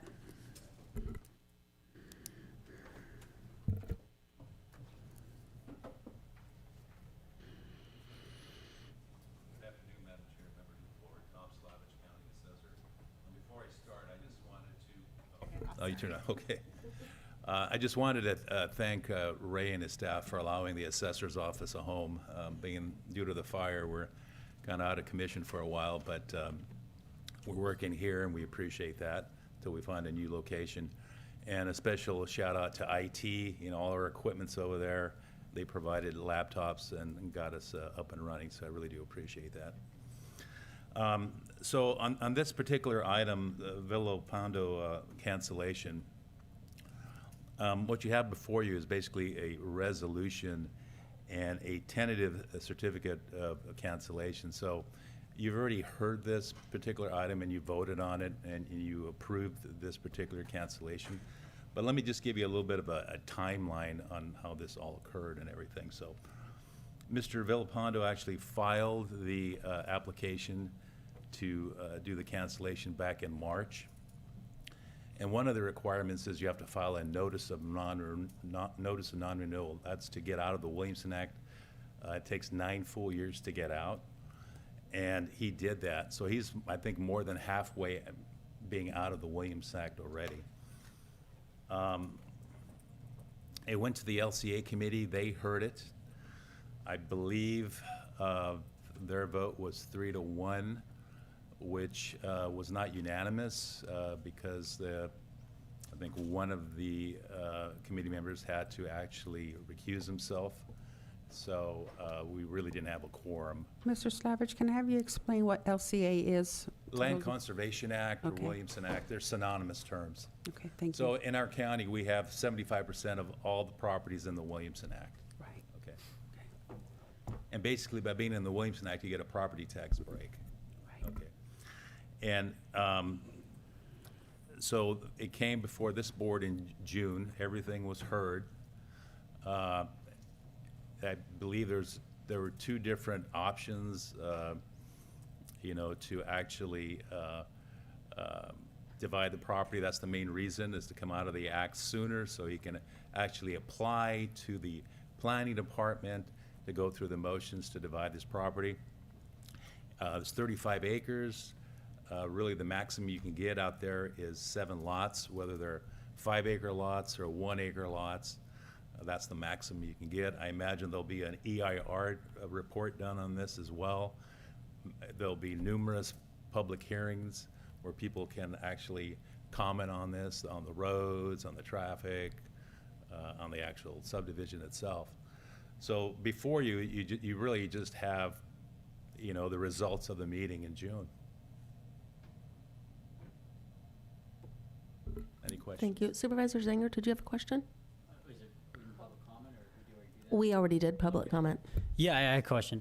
Thank you. So, you said, so I guess 4 more years would be the normal length probably till he would get out? It takes a full 9 years, and the 10th year you're out. I believe he's around halfway out, and I believe our ordinance allows you to start the process 1 year before you're out.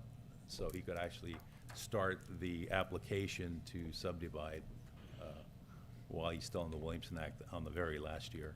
Okay, and so just to clarify, because I know, I don't know if I don't think you need to come up, Mr. Ravella, but you mentioned we don't have specific plans on what's going to happen here at the property, but this is being taken out as an attempt for a subdivision, right? That is the goal. Is that on paper yet? Yes, it is. Okay, that's all. You know, whether it goes through the actual it's going through the cancellation process, but if it didn't, it would go through the non-renewal process and still come out in a specified amount of time. Got it. And the other thing, there's the property taxes. Once it's cancellation is, the other thing is he has to pay a cancellation fee. I believe it's $193,750, but you would have to pay in order to come out of the Williamson Act as well. And once that is paid and he's fully out of the Williamson Act, then the property taxes are going to go up to his factored Prop 13 value, which is much more than he's paying now. Another question. How often does the LCA vote no to allowing properties out of the Williamson Act? Is it more than likely they vote yes or no? We've only had, we've been in the Williamson Act since 1968, and we've only had a handful of cancellations. I think maybe, I don't know, 4, maybe 5. And I believe the controversial one was the solar project. South County? South County, yeah, that one was kind of, they might have voted no on that one, but. That was the only one, you think? Yeah, usually, I believe on the other 2 that they voted yes on, the people just couldn't come up with the money.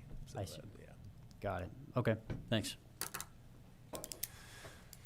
Thanks, Madam Chair. Yeah, I had similar, thoughts on the, the history of the Williamson Act. I've had a talk to somebody that was actually on the board until recently, and let's be honest, it's a rubber stamp.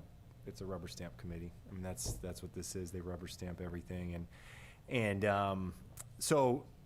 But for the board, we're not the Williamson Act committee, and this would be the time, if you don't support housing out almost 10 miles outside of the city, 7 homes.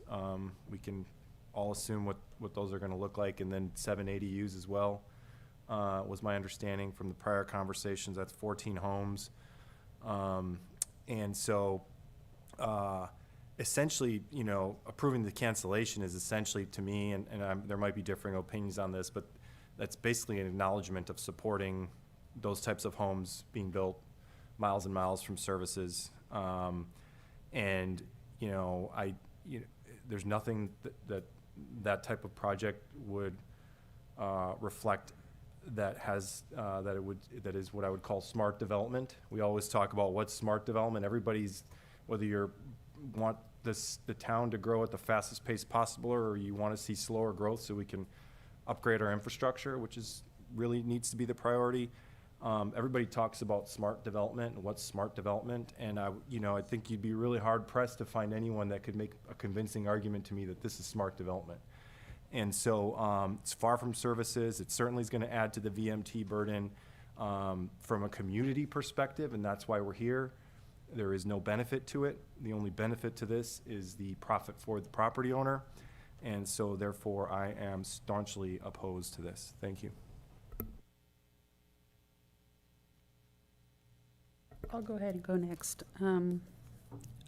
Yeah, I had concerns regarding this property. I actually lived on Orchard Road about 25, 30 years ago with my family, and it is a 15, 20-minute drive in. I had a hit and run. Somebody had hit me and took off the bumper of my car, and I had 2 little kids in a seat belted in a car seat, and there was nowhere to go, so I had to come all the way into town when the sheriff's station was right here, 2 doors down, and I'd come and drive and had to drive in and make the complaint of being a hit and run. And because I'm a single driver with the 2 kids in the back, there was nobody to witness this. There was no license plate or anything to be able to give to the sheriff's office when I made the complaint. And so 20 minutes away from service is not a place to develop homes. And so I sympathize with the residents out there, but I also sympathize with Mr. Ravella because I understand he's trying to advocate for his client. But all of the factors that came up with the residents' concerns in terms of the road improvements or lack thereof, the water, the septic, the zoning that isn't there, you know, the orchard degradation, and so forth, I can't support this either, not for the same reasons as Supervisor Kosmicki, but I would say today we are in alignment with my decision for this to be against it. And so I apologize, but I am. I'm going to give you the floor in 1 second. I just want to ask for a point of clarification. We already voted this through, right? Yes, this is a so formality. We can't go back and now say, oh, well, now we're not going to do this, right? Right. You already approved it 3-2. We already approved this, so this is a formality that, Formality. so we're just using this platform to say now that we don't support it? Is that Well, what's happening? You've already approved it. It was a vote of 3-2. You listened to all the facts. Right. And this is basically the written results of what you approved. Right, right. And it was just to correct the resolution that Elliot brought to our attention, right? It was a formality. There was a formality on technicality. the resolution. Yes. I believe it was, the wording was changing it from a walnut orchard just to an orchard or a compatible agricultural use, which would be an irrigated crop like row crop. Maybe county council could clarify what would happen if we voted it down today. Was that physically possible? I mean, how does it work? No, you wouldn't actually vote it down. You just wouldn't vote the resolution in. It doesn't change your previous vote in June. You're way beyond the time to rescind or reconsider a previous action. What So position does that put the landowner in then? he doesn't have paperwork, but he has an order. Well, the other thing is that there's a tentative certificate of cancellation, which you need so he can pay the $193,000 cancellation fee. And those are fees to the county, correct? Those fees are collected by the county, and unfortunately, the whole $193,000 goes to the state. Madam Chair, but the board does have a right today the majority could vote against this, and every board member has, the right to put further thought into a project or a consideration. I mean, there's absolutely nothing wrong with that, and I appreciate Supervisor Gonzalez's, thinking about the residents out there and thinking about the potential impacts on residents. And so I think we definitely need clarification, because I understood going into this that whether it's a formality or not, we can deny the formality, right? I mean, we can deny the cancellation and say, we're not going to allow this. I think that's Legal question. I haven't got to speak yet, Madam Sorry. Chair. Yeah, let's give the floor to Supervisor Curro. Sorry about that. Okay. This does not approve any development. Is that correct? no. Okay. This just basically speeds up the process of coming out of the Williamson Act. They have to go through the whole application process with the planning department, EIR report. I mean, it's probably years away from actually even occurring. I have no problem with people coming out of the Williamson Act sooner, even though I wish that money would stay here, and I will advocate at the state level to keep those cancellation dollars local instead of going to the state. I have no problem with them coming out of the Williamson Act. I do not support the project. I do not see this project moving forward. But that's a future vote that I'll have my say at that time. Right now, this is just about the Williamson Act, so I do support this in removing them from the Williamson Act. And the other thing, if the applicant doesn't pay the cancellation fee, then nothing happens. Madam Chair? So, I understand this also is we're not approving any development, we're just removing from the Williamson Act, but, I mean, the intention is for a development, right? And this is the first step, right? I mean, this is like the foundation. If you're building a house, like you're not building a house yet, but you're this is the foundation for it, right? So I think, I don't really understand. I mean, there's no mystery at why this is happening, right? I mean, this is for the sake of development in this area, right? I just want to clarify that. And I still don't really understand what happens if we were to not go through this formality. Does it just stay in limbo, or does it just come back again next meeting? I still don't really understand how that works. So, Shirley Murphy, Deputy County Counsel. So the focus of today's vote is to adopt the resolution which articulates the findings in support of the decision and the conditions of the decision.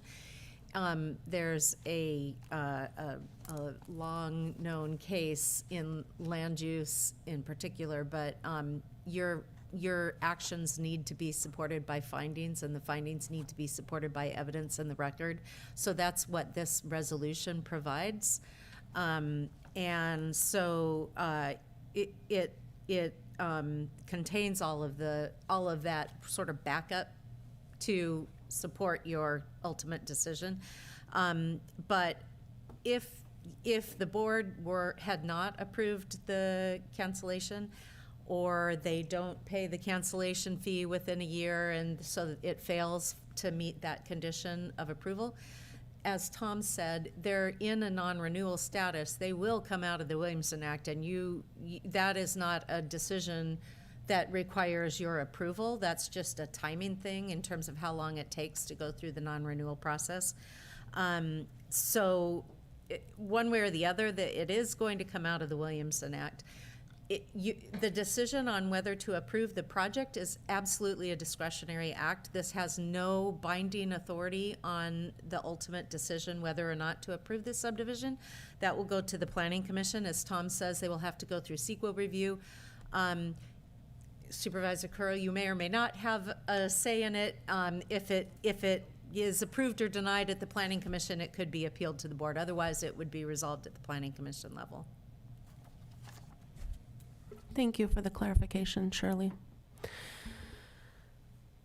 So, I mean, I feel like, I understand where you all are coming from, and I get it, but I think right today, we already took this vote back in June, and I think it's just kind of, like they're saying, I mean, they're coming out of the Williamson Act one way or another, so this just allows them to get out of the Williamson Act a couple of years early. And here you're kind of putting some restrictions on them. If they decided not to go this route, they could pretty much, there would be no restrictions whatsoever if they went through the non-renewal process. So currently, the restriction that we placed was that, okay, you can have up to 7 on 1 acre, so it preserved 28 acres for making sure that there's some type of agricultural usage there. Yes. Whether it's row crop, orchard, that's up to the owner to decide.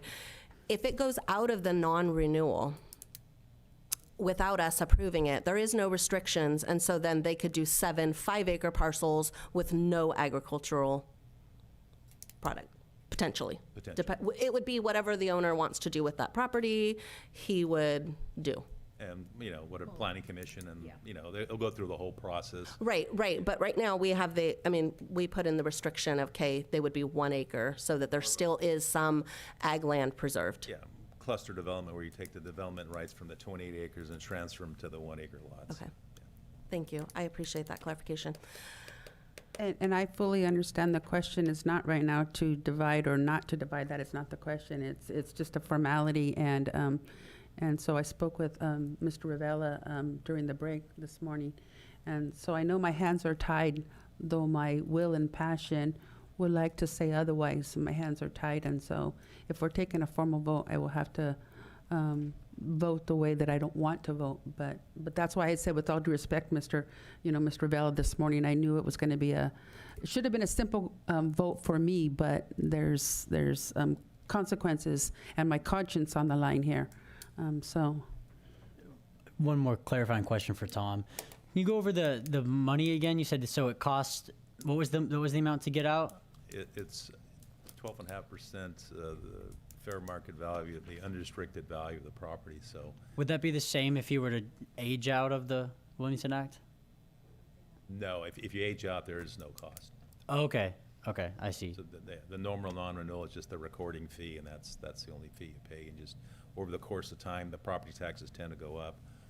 Here at the cancellation, they would go up. They're still going up right now, but they would go up immediately. Got if it. the cancellation was paid and so forth. Got it. Thank you.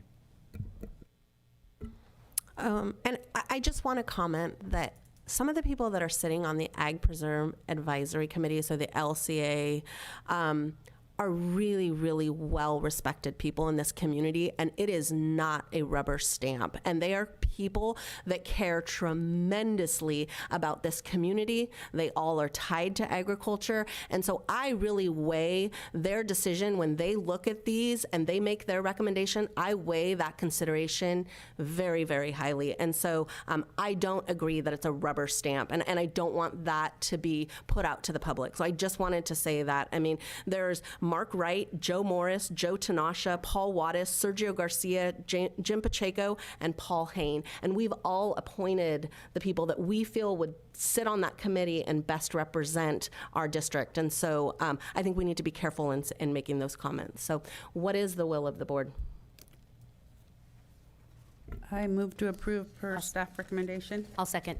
So all in favor? Aye. Aye. Aye. Anyone opposed? No. So 3-2, it passes. Supervisor Zanger and Kosmicki are no. And we're going to go into closed session now. So thank you. Thank you. Thank you all for being so patient.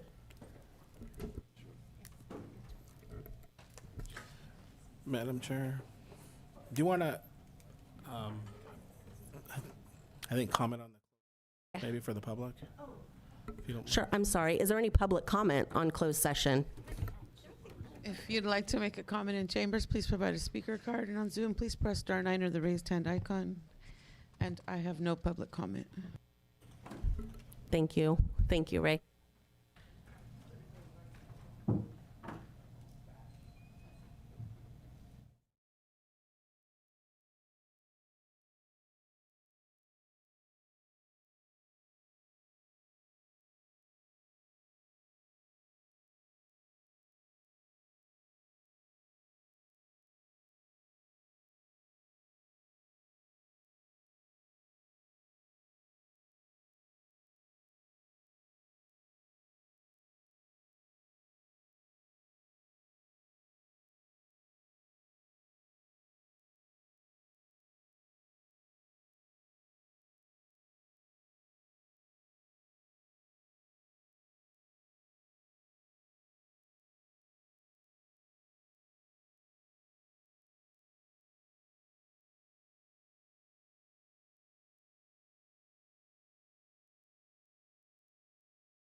Okay, coming back from closed session, it is 1:44. County Council, do you have anything to report out? Yes, Madam Chair. There were 3 items on closed session. First one being a conference with legal counsel on existing litigation. 3.1, on that, information was given and direction to staff was provided. On 3.2, closed session conference with labor negotiators, information was provided. On 3.3, that was basically became moot, and it was taken off calendar. Thank you very much. So we'll go back to the consent agenda. The next item up is item 1.8. Supervisor Gonzalez? I asked to have this pulled. Do we have any public comments on this item? And I know we already went to public comment, but is by any chance, is Rosa Vivian Fernandez online? Okay, so then I'm gonna go ahead and withdraw my motion to pull this. She had asked to speak to the board before we made an appointment, and I put the onus on her to call into the board meeting, and if she didn't call back, then that was on her. So I'm withdrawing my motion so I move to approve then. There we go. I'll second. Okay. All in favor? Aye. Anyone opposed? 5-0. Thank you. Okay, next up is item 110. I believe that is Also you as me. well, Supervisor Yes. Gonzalez. And all I wanted to do is to put into the record who these individuals were for the awards dinner. So to make Ms. Salinas happy, Maria Sid she has her own insurance agency out of Gilroy as Woman of the Year. Ramiro Rodriguez as Man of the Year. I don't know his business. Pacific Scientist EMC as the Large Business of the Year. La Katrina for the Small Business of the Year. Churros for the Entrepreneur Business of the Year. Girls Inc. as a Nonprofit of the Year. Gavilan College as a Service Business of the Year. Central Ag Supply as the Ag Business of the Year. And then RJR Recycling as the Green Business of the Year. So I just wanted to make sure we had read those into the record. The certificates were attached to the agenda, but for those people not reading all the attachments, I just wanted to make sure it was verbally in there. So I withdraw my objection on this. So I move to approve per staff recommendation, item 1.10. I'll second with a comment. I am super excited being on the Girls Inc. San Benito committee. Super excited to get Nonprofit of the Year, so I'm going to be attending that event, and I'm very excited about it. Yay. Thank you. All right, so all in favor? Aye. Aye. Anyone opposed? 5-0. Thank you. Okay, and item 111, pulled by Supervisor Kozmicki. Yeah, so the budget's coming back. We previously, first step in the budget process, initial approval, and this essentially ratifying that. So I'm just pulled it. Going to stay consistent. I voted against the budget before, and that's the only reason I'm pulling it. Thank you. Okay. Any other comments? Somebody want to make a motion? I'll make a motion to approve. I'll second that. All in favor? Aye. Anyone opposed? No. So 4-1, Supervisor Kozmicki is a no. Just a question on the 1.11. Will we have an opportunity to look at it more deeply, or are we finally approving it, resolving it today, now? Is that a yes with that 4-1 vote? Okay. Yeah. Okay. Yeah, absolutely. And so we can move forward with the actual hiring of employees now. We, just so your board is aware, we have started, in some cases, recruitments and started actively moving forward with those items. We just cannot formally hire until your board ratifies that today. So thank you for ratifying that, and also, too, allows us just to move forward with other things related to the budget as well. So just really appreciate that. I want to thank Ramon for all his hard work. If you read I know you read it, but when looking at that, especially from a public point of view, there's quite a few pages there of schedules. which is a tremendous amount of work, and I want to thank him.